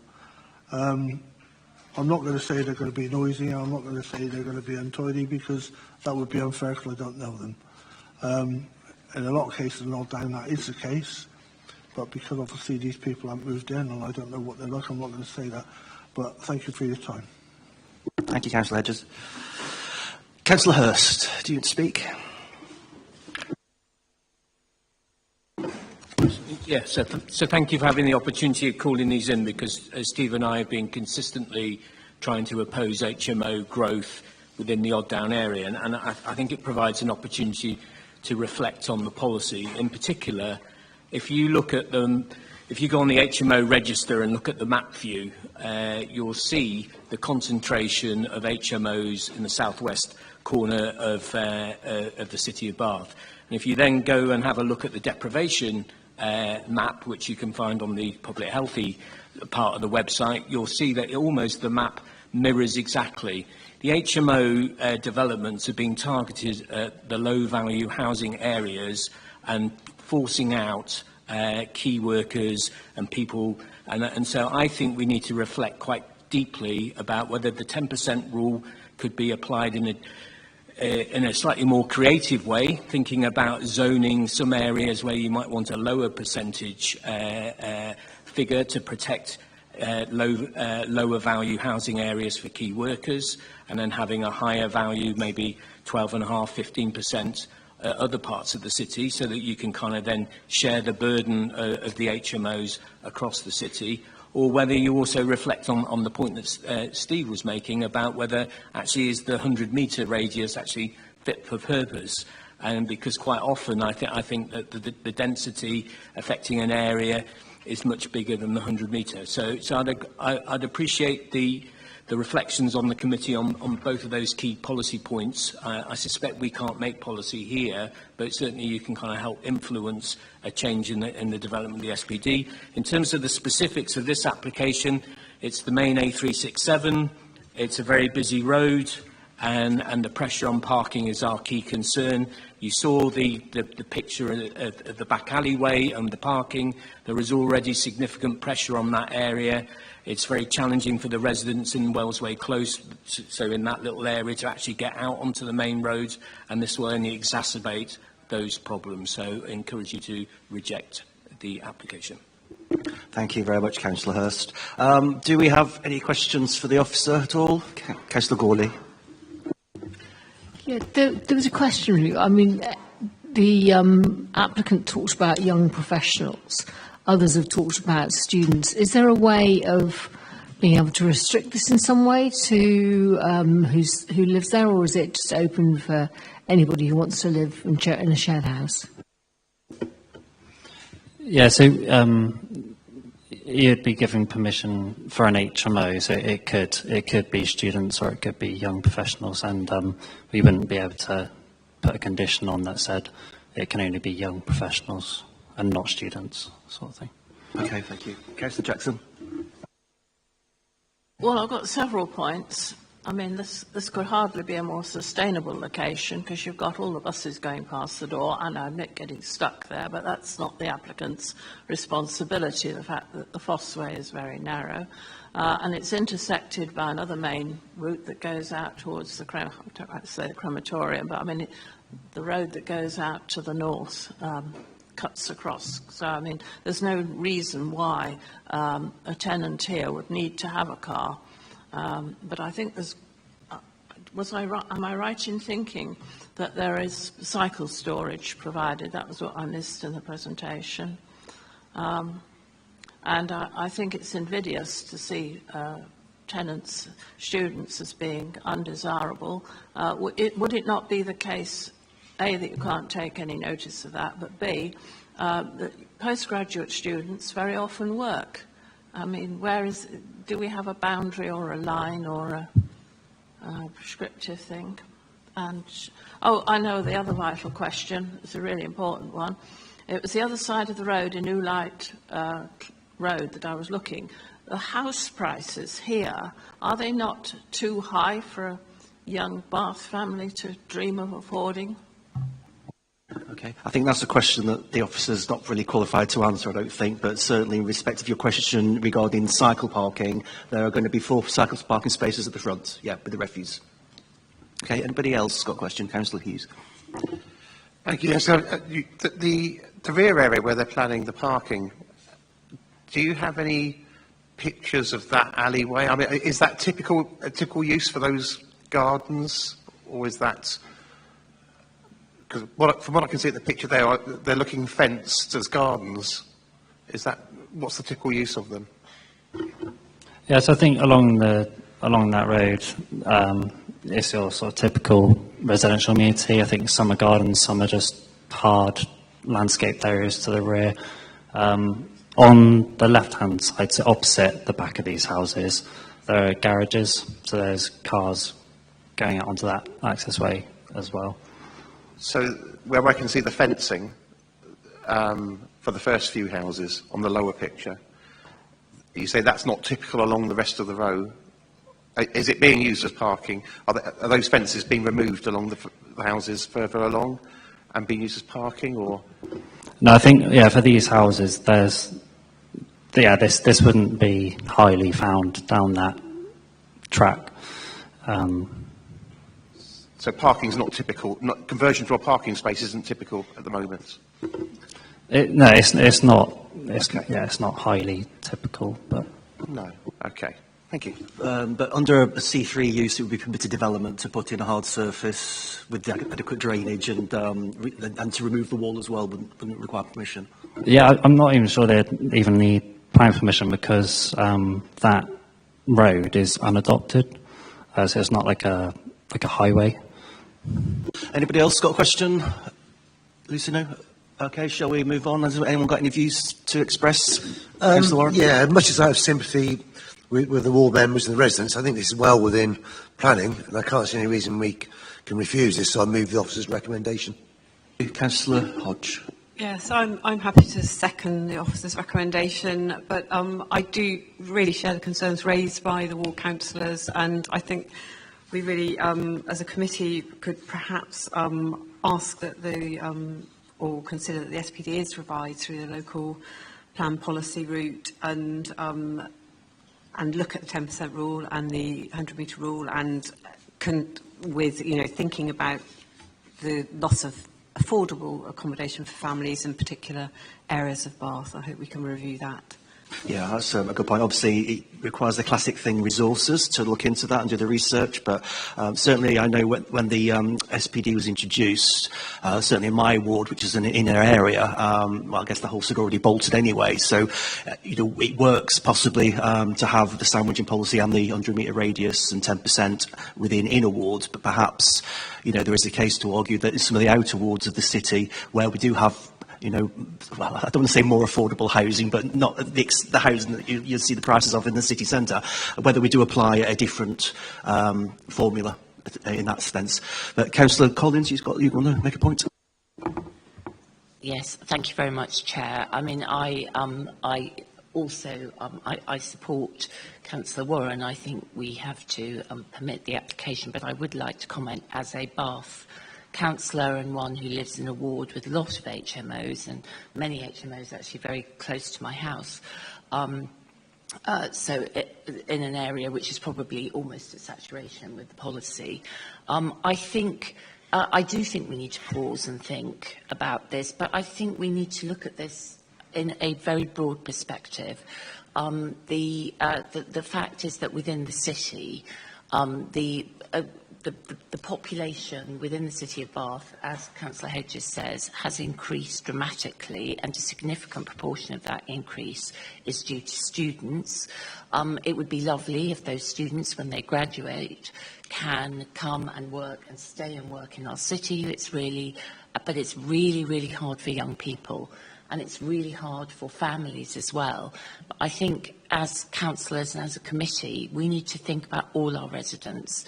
We have said as a policy that we won't have PBSA within the city. We want it on the campuses. These young people have to live somewhere. It's really tough for young people, whether they're graduates or whether they're students, to find places. We need the affordable family houses. That there is a pressure, I'm taking into account the Chair's injunction that I shouldn't say anything political, but there is a real pressure on universities to expand. An extra 20,000 or so students with no requirement for universities to consider the housing needs of the city into which they are bringing those extra students is where we are landed by national policy. As a council, we can react by trying to rebalance. But actually, we have got to build more houses because if we do not provide more in the private rental accommodation and social rented accommodation for families within the city, as well as young people within the city, we're not going to resolve this. There's always going to be that tension. So yes, it does need a wider look, but I understand what the applicant is saying. I don't think we can solve it through this application. Thank you very much. Yes, you weren't allowed to say anything political, but you said it, so. Councillor Crossley.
Thank you, Councillor Crossley. Councillor Hughes. Thank you. I mean, these houses were never designed to take this volume of adult residents. So to a certain extent, it is an overdevelopment.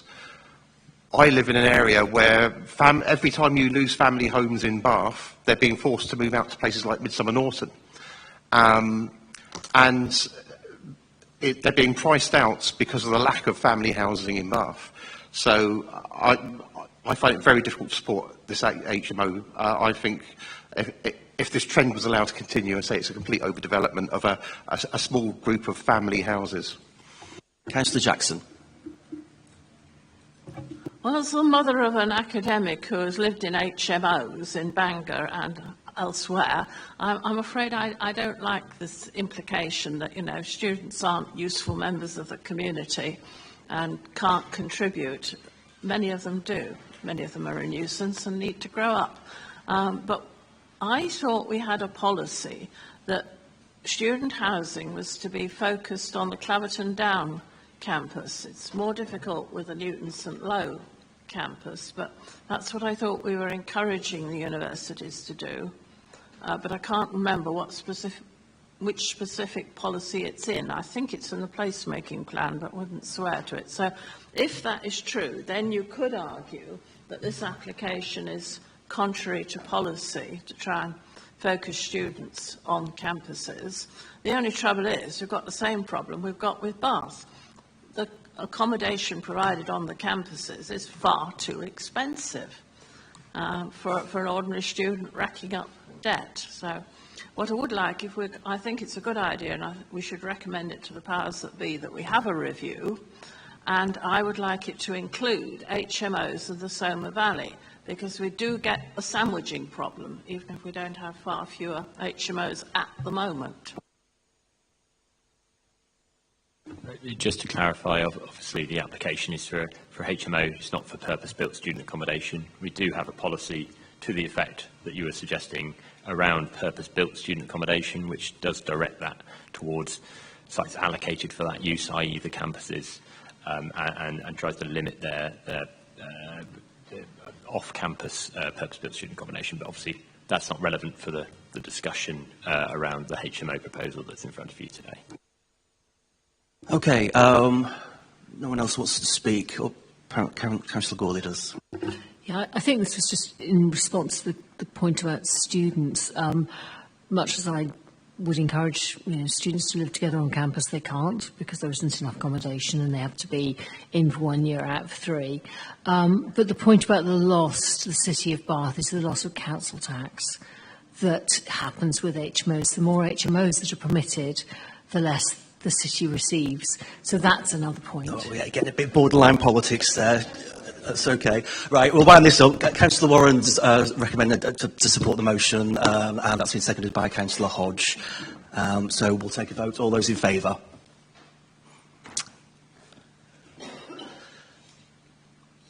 Seven, and against? 3. Okay, so that motion has been carried and planning permission has been granted. Next one is another HMO application. Now, Karina is going to be leaving the room because she has an interest, and obviously she can't be seen to be unduly influencing our decision or kicking me under the table, for example. So we'll let you know as soon as we're finished. And you're my glamorous assistant, yes. Okay, the next one is 50 Side Amble Road. You didn't wear your Christmas jumper in the end, Angus.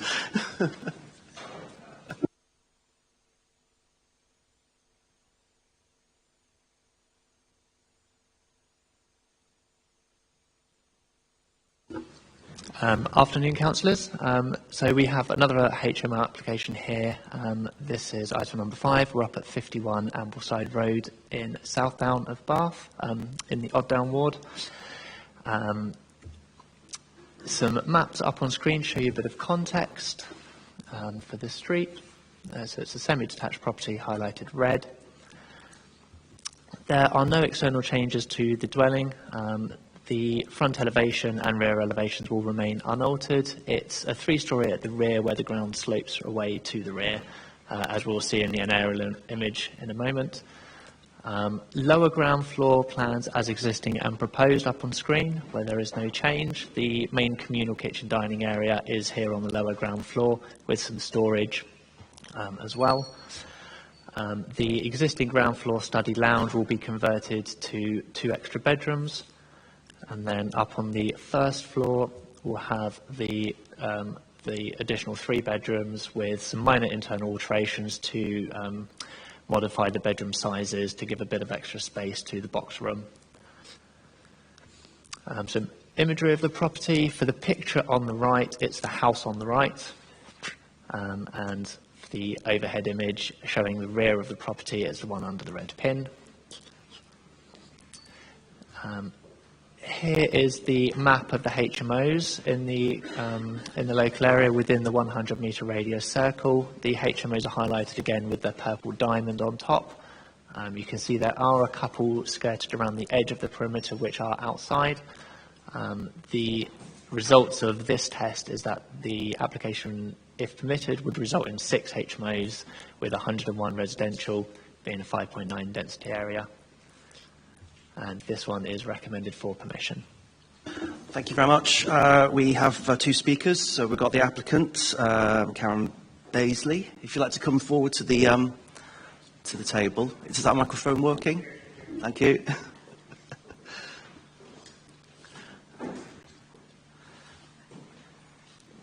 Okay.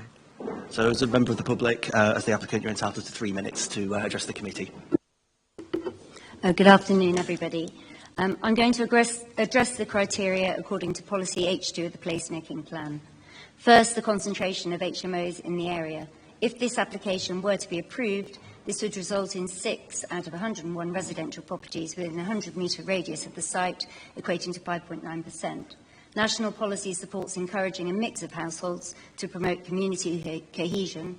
Ideally, the HMO will provide accommodation for key workers, such as NHS workers.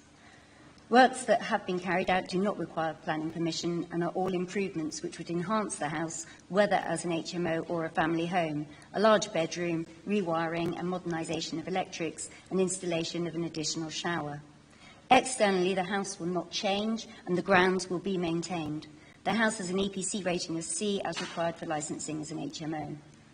Owing to the site location and lack of external changes to the building, the proposal would not impact the values of the wider World Heritage Site. A good standard of accommodation would be provided for 5 people, with all bedrooms meeting statutory sizes and sufficient facilities in terms of bathrooms, cooking and living spaces. As no external works are proposed, privacy, light and overlooking will not alter. The design, scale and siting of the proposal, being a solitary HMO in an area with less than 6% HMOs, will not result in significant harm to the residential amenity. The property is located in Parking Zone B and does not require provision of a minimum number of parking spaces. There is internal storage for bicycles on the lower ground floor. Just some final points I'd like to make. The house has been the family home since it was built in the early 60s, and it is my intention to pay a reputable agency to manage the property both inside and outside. I've indicated to the agency that my preferred tenants would be professionals. However, I have nothing against students, as mother of 2 recent graduates, and I used to be a student. It is the only rental property I would own, and I live nearby to maintain an eye on the condition of the property, both inside and outside.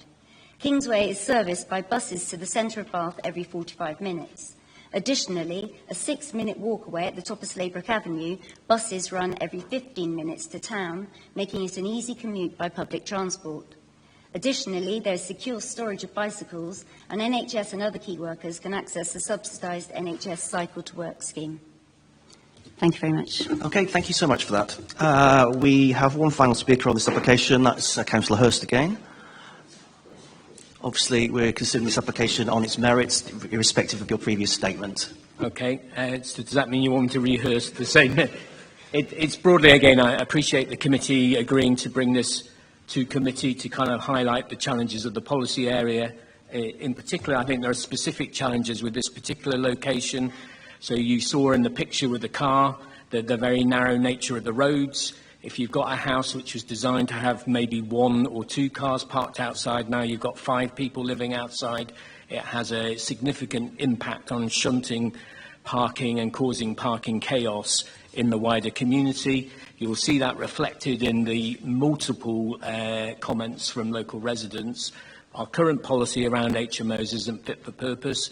It's not about devaluing students. Students are enormously important in terms of our wider economy, but it's about having a balance of sustainable communities. And while you're losing houses, family houses to HMO houses, you're losing that balance, and that we've reached that tipping point where residents just kind of feel it's reached an unacceptable level of the loss of family housing to HMOs. So I would, again, encourage people to reflect on the policy issue. I think there's some particular challenges around this location. It's also, as you heard, on the bus route. The cycling is a bit of a moot point unless you're lucky enough, as I am, to be able to afford an electric bike. The gradients at that point are pretty challenging for anybody of a normal cycling ability, apart from Barry Wiggins. Yeah, I would encourage you to kind of reject the application, because I think we've overstretched on the HMO balance. Thank you very much. Have we got any questions for Angus? Councillor Hughes. Thank you. So it's free story. There's a lower ground floor. Can you explain to me how you get a bike into the bike storage, please?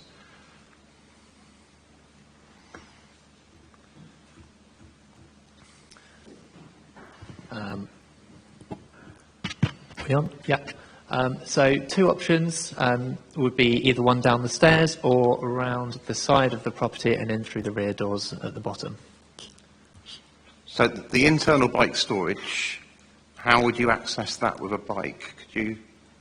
By bringing the bike through the property itself. In the front door, down the stairs, or round the side access of the property, down into the garden, and then in through the rear doors on the lower ground floor. In through the front door and then down the stairs. Just show me, please, on the. So you're coming in with your bike and then you have to take it down the stairs. And then into the door there. Okay, thank you. And just for clarity, what's the smallest size room you're permitted, bedroom size in an HMO? The smallest in this is 6.51 metres.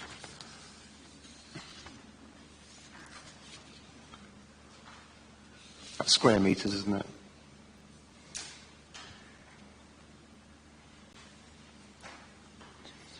Five. 6.5 is the smallest square meterage for a single bedroom. Double bedrooms are expected to be 10.2. And you're correct, the smallest here is 6.5. It's this one, bedroom number 5, and you can see they've modified the internal wall to make it so. Okay, thank you. Okay, thank you. Councillor Crossley.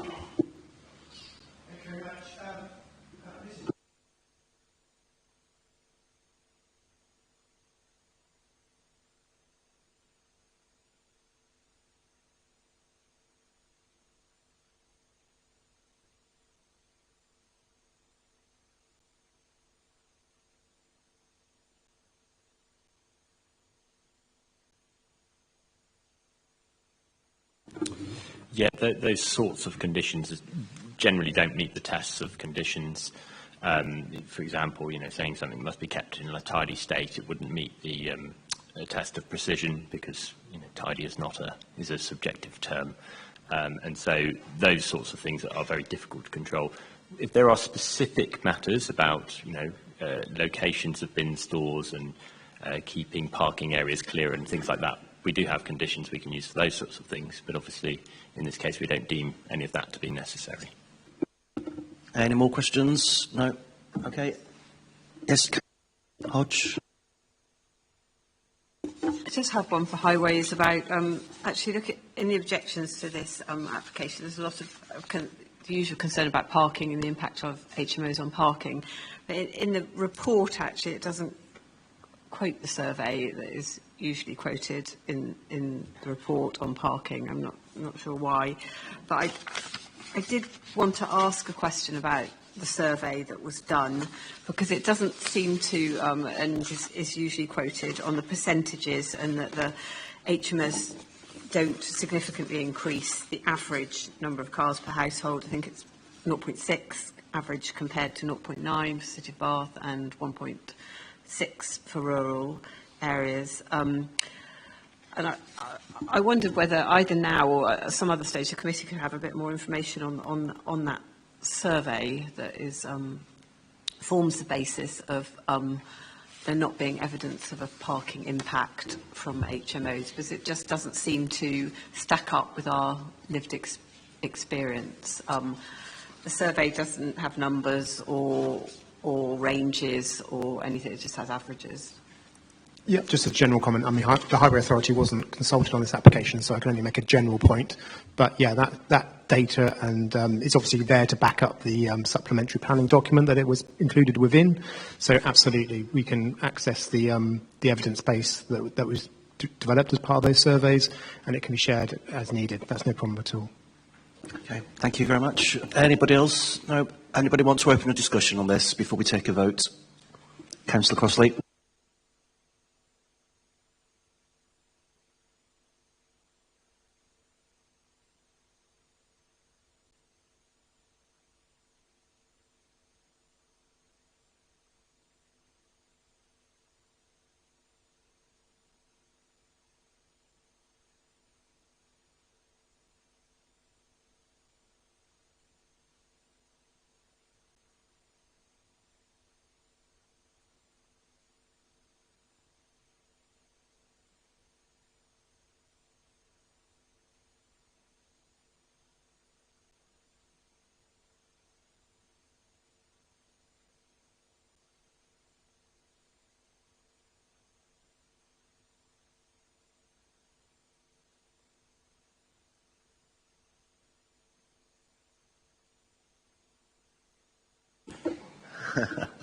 Right. Anybody want to put forward a motion to support the officer recommendation? Councillor Jackson, and to second, Councillor Collins. So we'll take a vote. All those in favour? Oh, sorry. Did I not ask for a motion? I'm getting tired now. So you want to speak? You want to speak? I just wanted to say that I think that the data about HMO car ownership comes from a survey that was done in Winchester about 6 or 7 years ago, and whether Winchester is comparable, I don't know. I think we just have to take things as they are. But secondly, even if we didn't allow this HMO, the chances are it become an Airbnb. They're a far greater problem, I think, for displacing Bath families, what you can earn from converting a residence like this to an Airbnb. So anyway, I hope we can all vote support this motion, support the officer. So just to confirm, you're happy to support the motion, and that's been seconded by Councillor Collins. So if we take a vote on that, all those in favour? You watching the counting? 2, 3, 4, 5, 6, 7. All those against? 3. Okay, so the motion's carried and planning permission has been granted. Thank you, Simon, for your assistance. And we can have a 5-minute break, and then we can invite Karina back into the room.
Okay, shall we resume? Move on. The next application is item 6. Lovely name, Umfreston House. This has been called to committee because it's a ward member application, so it's just before us in the interest of transparency. Angus. Thank you, Chair. So item number 6, we're in Temple Cloud. It's Umfreston House, and we're looking at the erection of a summer house. Site plan up on screen showing the location of the summer house in the rear of the garden down here in red, and just accompanied with an overhead aerial view as well to give you a bit of context. These are the drawings provided, the elevations showing front and rear with annotated measurements and the side profiles of the building. An example photograph has been provided by the applicant showing the same type of building on a different site, just to give a better understanding of the materials and the final appearance. And a photograph has been provided of the site of the concrete base onto which it will be sited. Fairly simple in this case. It's been recommended for permission. Thank you. Any questions? Anyone want to debate? Councillor Hodge. I'm happy to move that we accept the officer's recommendation. So that's been moved by Councillor Hodge. Who's to second that? Councillor Jackson. All those in favour? Unanimous. Permission has been granted. The next application is for 22 Grange Road in Saltford. We'll just let Laura set herself up. We shall welcome Laura to her first planning committee here at Baines. We won't bite.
Okay, we're nearly set up, and then we'll resume.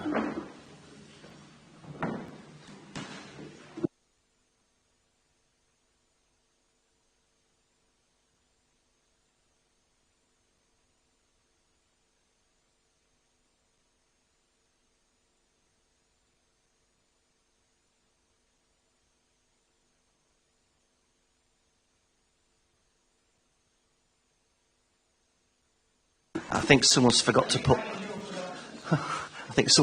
put enough money in the meter. Okay, are we?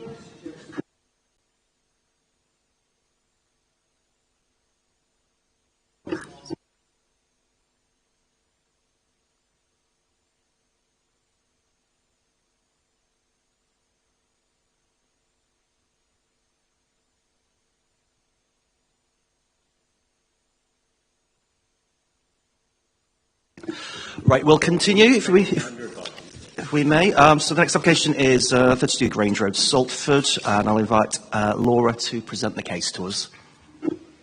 Lovely. Okay, thank you, Chair. Good afternoon to members. This application relates to 22 Grange Road in Saltford for the erection of a two-storey extension with a single-storey rear extension and external works to the driveway.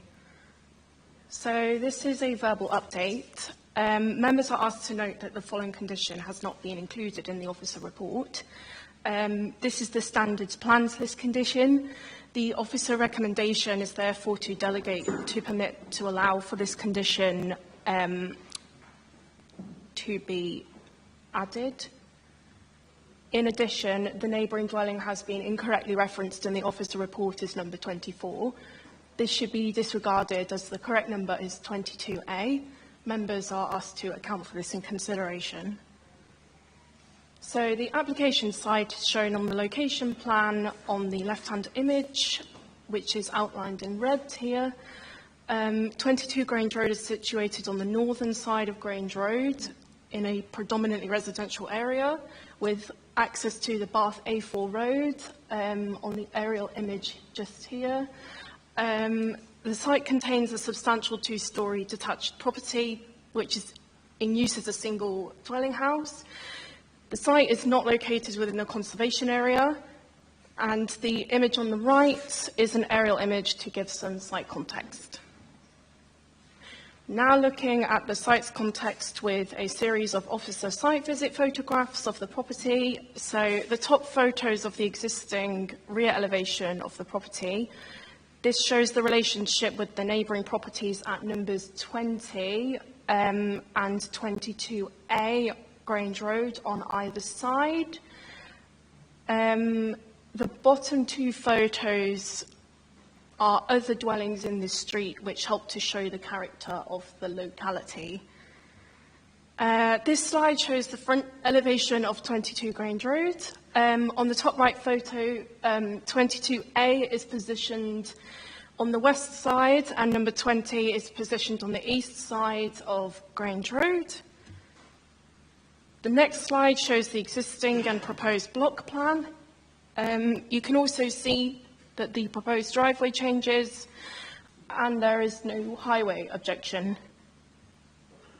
The next slide shows the existing and proposed ground floor plan. The property has an existing garage which is separated from the host dwelling. The proposed extension will adjoin the existing dwelling and will contain a garage shown on the plan, as well as living space to the rear. The next slide shows the existing and proposed first floor plan. The plan shows the arrangement of the additional bedrooms proposed on the first floor of the property. It should be noted that the number of bedrooms is increasing from 4 bedrooms to 5 bedrooms.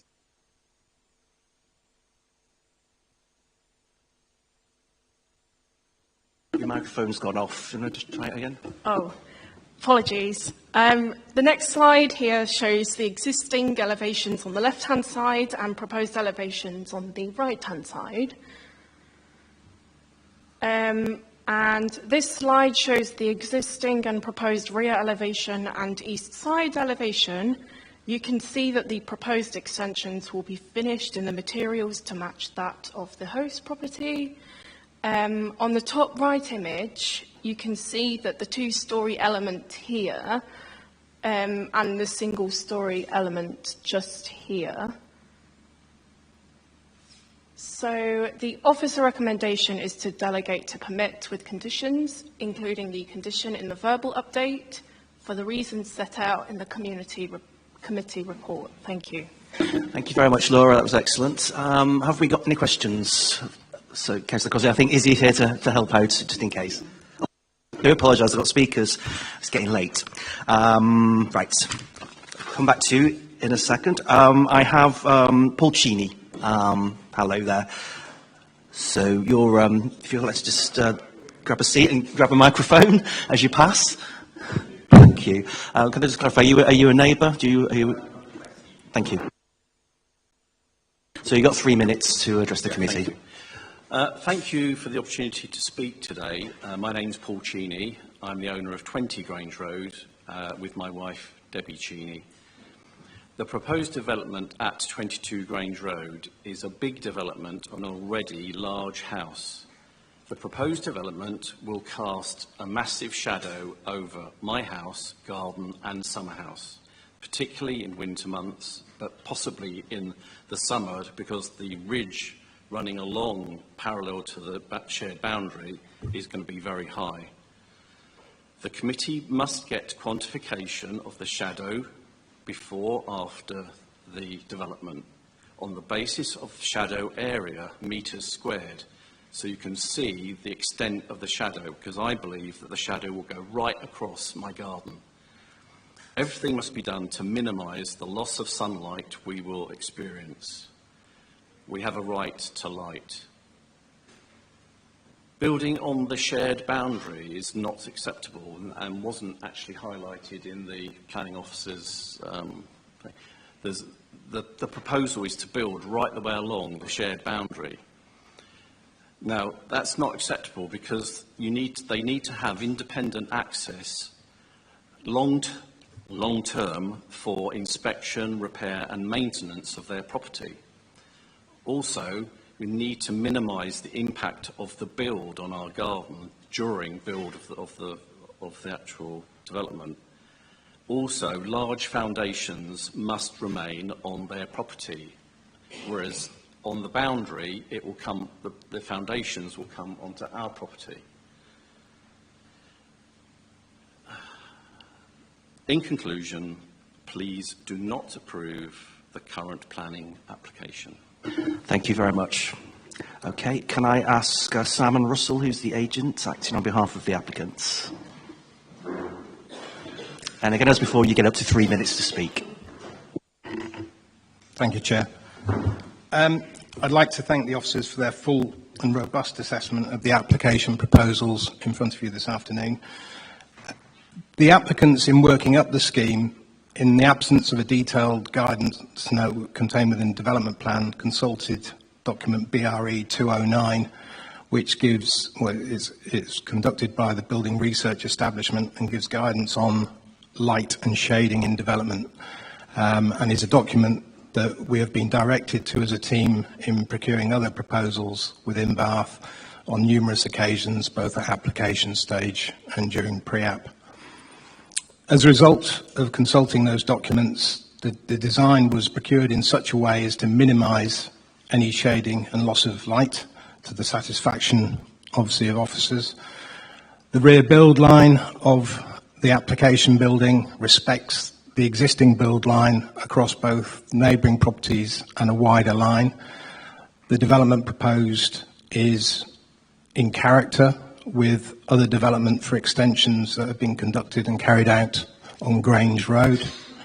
So we fully believe that we are in line with guidance in respect of daylight and sunlight, and the building line in respect of the adjacent property will reflect exactly that of the existing garage, and I think it's a pretty industry standard that building on a boundary is acceptable. And I think there'll be a whole wider issue if we begin to doubt that we can build walls, fences, boundary structures on a shared boundary. So I think, just in closing, I would say on a personal note, the application proposals reflect an opportunity for a family to upscale a building to meet a true multi-generational need for family members, and I would hope that members will support the officer's recommendation to approve. Thank you. Thank you very much. Right, so the bit I was getting a bit premature was to ask questions of the officer. I just want to check with yourself or Izzy. The fact it's being built on the boundary is not a material consideration, is it? That's a party wall matter, and that would be a civil issue between the two landowners. Yeah, so there's nothing in terms of planning that would prevent it from being built on the boundary. You were correct, Chair, that they would probably need a party wall agreement, and that would be a civil matter. Obviously, in terms of it being built on the boundary, what members need to consider is to do with the residential amenity and the impact of building on the boundary that would have. Thank you. Anybody else got a question? Sorry, Councillor Crossley. Oh, good.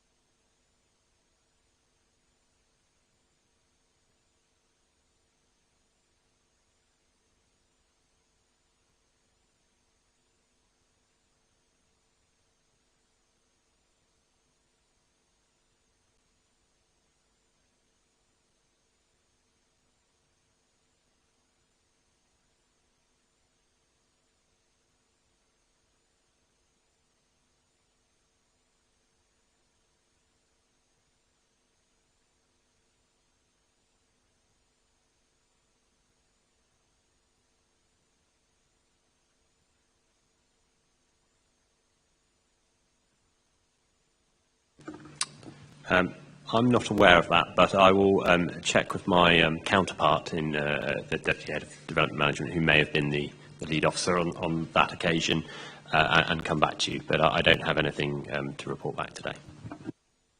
Councillor Hodge. Yes, thank you, Laura. I just had an inquiry about light and shade studies. Were the applicants asked to provide a report on the impact of, to have that sort of study carried out, or did you take a view without it? Thank you, Councillor Hodge. Can I pass this question on to Izzy? Thank you. Yes, so the applicant wasn't asked to do a shade analysis in this case because officers didn't consider that it was necessary. Laura's committee report does run through the assessment, but you can obviously see the site plan on the screen. North is at the top of the image. There's no north arrow on there, I don't think, so north is pointing to the top. And in the assessment, officers have considered that obviously as the sun moves east to west, there will be some increase in overshadowing as a result of the development, less so in the summer months, but more so in the winter months, but generally in the latter parts of the day because of the sun path. Officers are able to make that assessment from the plans, and for a development of this size and given the separation distance between the extension, it's siting along the sort of building line with the neighbour. They don't consider that a sunlight analysis would be reasonable to request in this case. Do we know if the elevation on number 20 that's facing the boundary, does that have any habitable room windows, or are they secondary windows?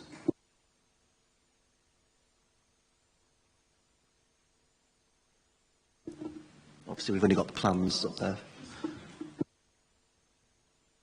I don't have the answer to that question. All I've got is the site photos. But you can just see the two boundaries in that image there. Thank you. Councillor Simon. Can you speak into the microphone, please? I know it's really difficult when you're talking to someone behind you.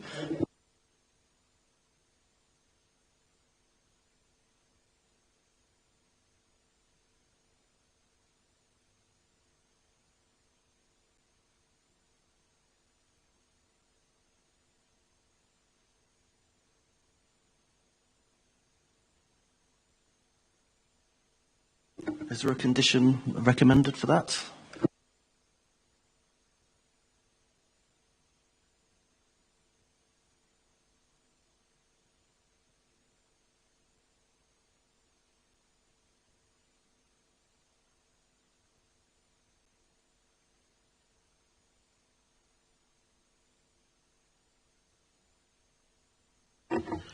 Thank you. The elevation drawings don't have any dimensions on them, so I'm trying to assess the differences in height and distance.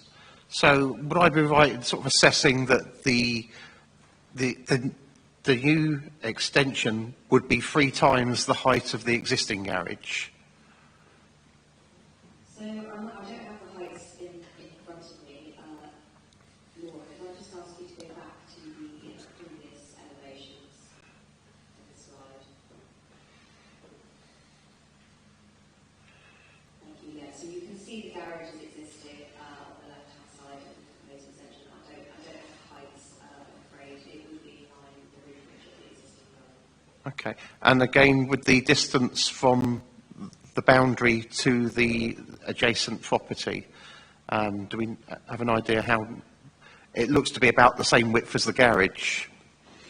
Yeah, so it's not moving any closer, it would be the same distance from the neighbour as the existing garage line, or if you could just go back to the site plan, you'll be able to see all the existing proposed site plans, and they are on the same building line. There you go, you can see the two there. Okay. And just to confirm from the question that we had from the speaker, there hasn't been any light surveys provided? No, they have not, and this hasn't been requested by officers. Okay. Thank you.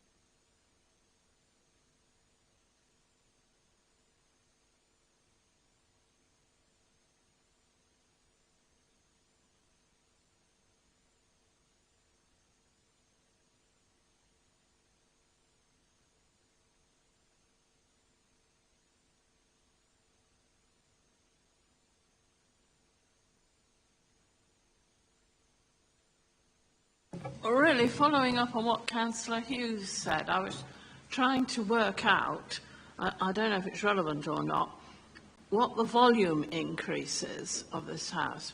But it isn't in the green belt, is it, or washed over by the green belt? But it does seem a considerable increase in your actual physical volume there. And the other point I wanted to make was, is it not the case that in 2012 the government came out with guidelines about gravelling over gardens and that they should be permeable, and that if a loose substance is used, like gravel, you have to have some way of containing it so that it doesn't spill out onto the road? I think we do operate that condition, do we not?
Thank you. Was there anybody else who wants to ask a question? No? Okay. If we move on, has anybody got any views? Clearly, the main issue, it appears, is the concern about the extension being on the boundary and overshadowing the neighbouring property. So we need to decide as a committee whether we agree that it would be detrimental to the amenity of the neighbouring property, or whether, on balance, it won't create as much harm as the objectors are obviously fearing. Is there an appetite for a site visit, or do we want to make a decision on this today, or do we think we have enough information to consider the application right now? Councillor Jackson? Well, a site visit would be useful in one sense, but in the other hand, we have permitted very similar applications on the Warminster Road, and if I'm allowed to mention it, to build a house right up to the boundary next to the chapel in Westfield. So there will have to be some kind of agreement between the new resident and the church about how we clean our gutter out. So you can build right up, and I don't think that that would be sufficient reason. And it doesn't seem to me that there is going to be a sufficient lack of amenity, lack of light to number 20 to justify a refusal either. We might, I do sympathise very much with number 20, but I don't think it would stand up at a planning appeal. Thank you very much. I therefore propose that we accept the officer's recommendation. Councillor Hughes, I saw, and Councillor McPhee, did you put your hand up as well? Thank you. I think the site visit was probably a sensible approach. Where I currently sit at the moment, if we're going to make a decision today, I'm not in favour. The reason why is that I can see this loss of amenity for the neighbour. You've got what's a standard size, a standard height garage at the moment that's going to disappear and be replaced with what's probably around about a 9-metre sheer wall of huge length, and that's got to affect the amenity of the neighbour. So if we're making a decision tonight, I would oppose, but maybe a site visit would be some middle ground. Okay, Chris just wants to clarify something. Just a point of clarification, because the officers didn't have it when you asked before. To the height to the eaves, as set out in the report, is 5.3 metres. Then there is obviously the sloping roof above. So the sheer wall you referenced is 5.3, not 9. Councillor McPhee.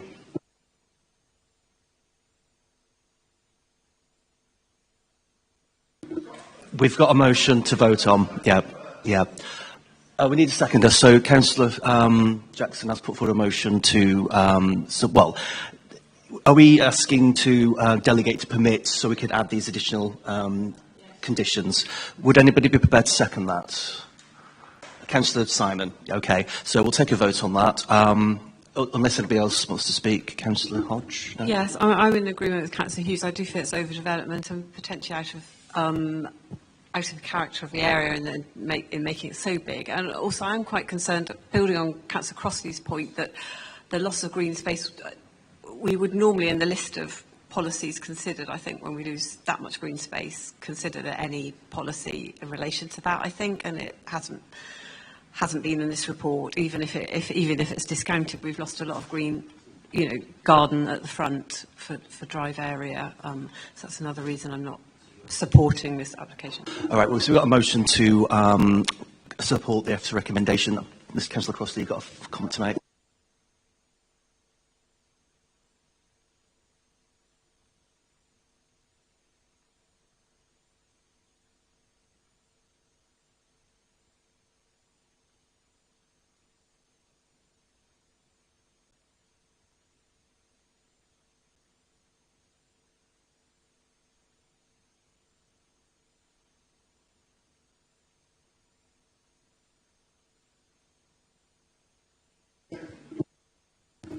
Of course. Thank you for that. Okay, so we'll take the vote. Sorry, Councillor Simon, before we do.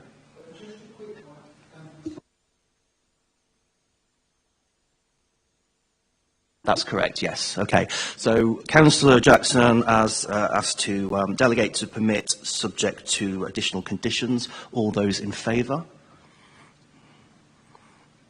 And those against? Okay. So that motion has failed. So we need to have another motion to decide how we're going to determine this application. Councillor Crossley.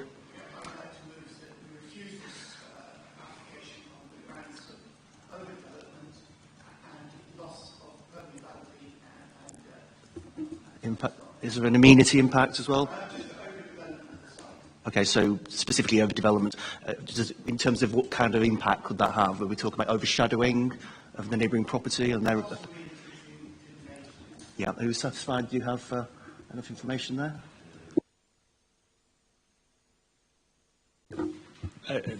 Overdevelopment leading to loss of amenity to the neighbouring property is what I've got. Yes, that makes sense. Now, you've spoken already. Do you want to second that? Okay, Councillor Gawley. It was also about the loss of green space, the increase of the driveway, the loss of permeable surfaces. Wasn't it something around that?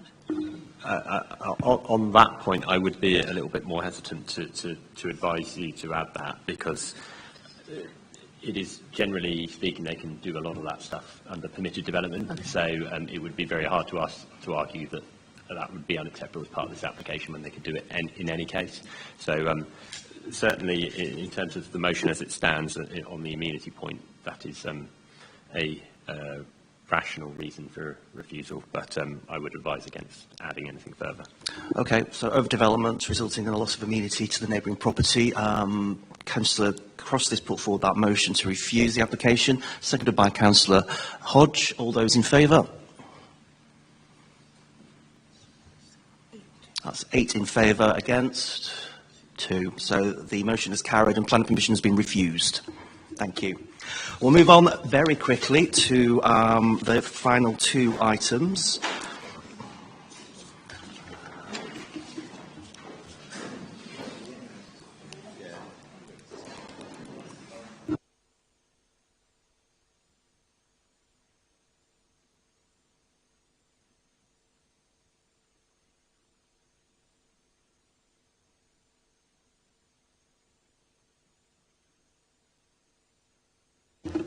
Thank you, Laura. Better luck next time.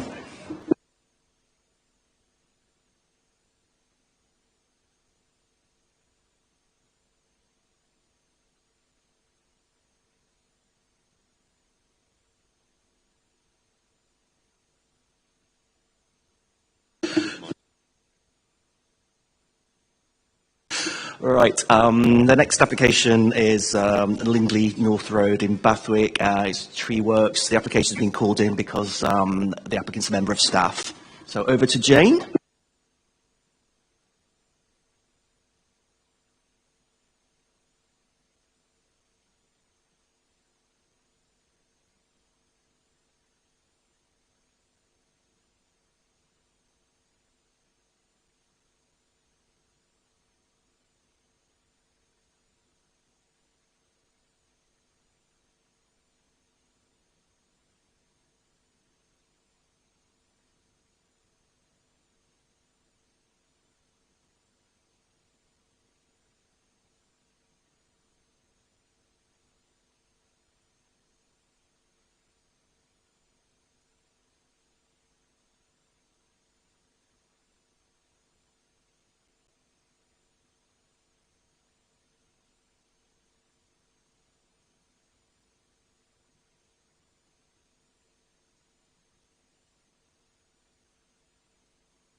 Thank you. Any questions? Councillor Simon, you're the ward member. Do you have any comments?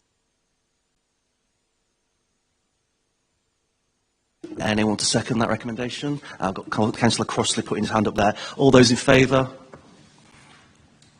Unanimous. Okay, so the tree can go.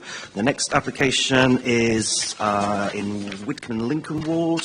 That is 1 Cambridge Place. Again, it's another call-in or referral because the applicant is a member of the council, and obviously to be transparent, we need to discuss the application in public. Back to Jane.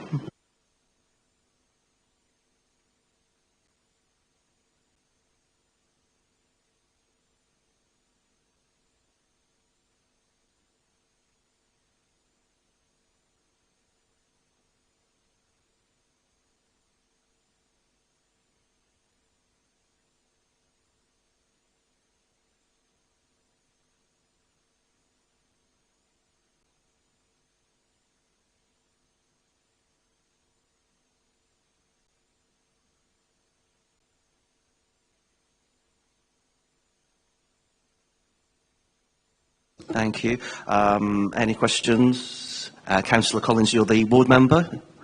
I'd like to move the officer's recommendation. That's fine. Anyone to second? Do I see a hand? Thank you, Councillor Warren. All those in favour? Okay.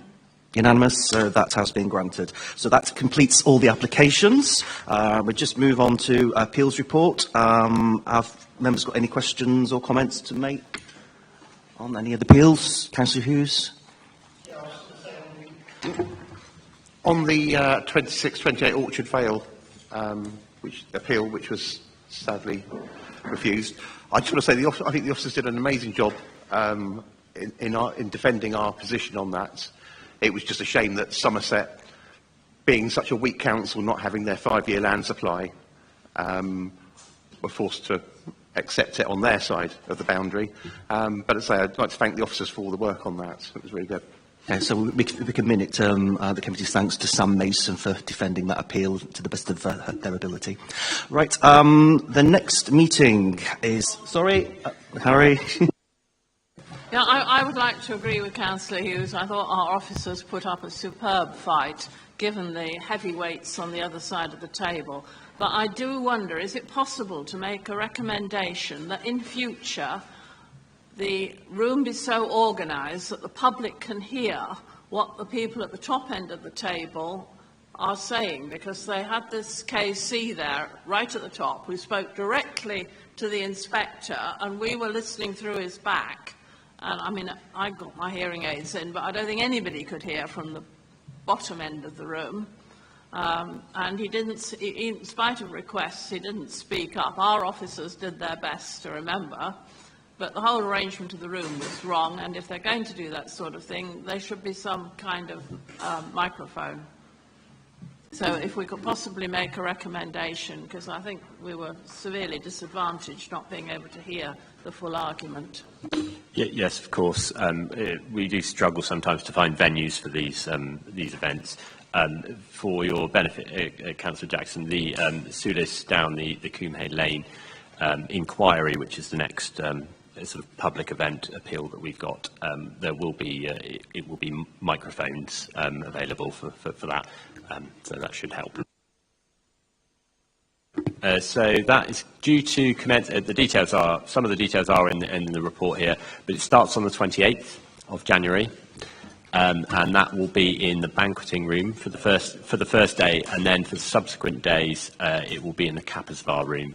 We will also be live streaming the first 2 days, which is when interested parties. So if anyone has a desire, I know, I think Ian has offered to come forward and speak on behalf of the committee, or that's going to take place most likely on the first day, so the 28th. But I would advise you, please let me know if you intend to turn up, and perhaps also a copy of what you might be saying, just so I can make sure the council's case is not going to be, it's going to be consistent. Fiona.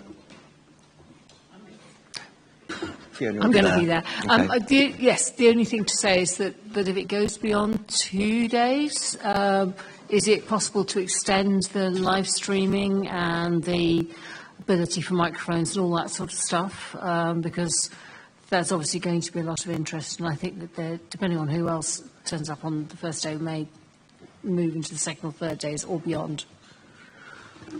Yeah, we are looking into this matter. However, it's a question of resources. There is a cost to live streaming these events, and it's a 10-day inquiry, and the costs are actually quite substantial to live stream that, because it's an external contractor who comes in and does that.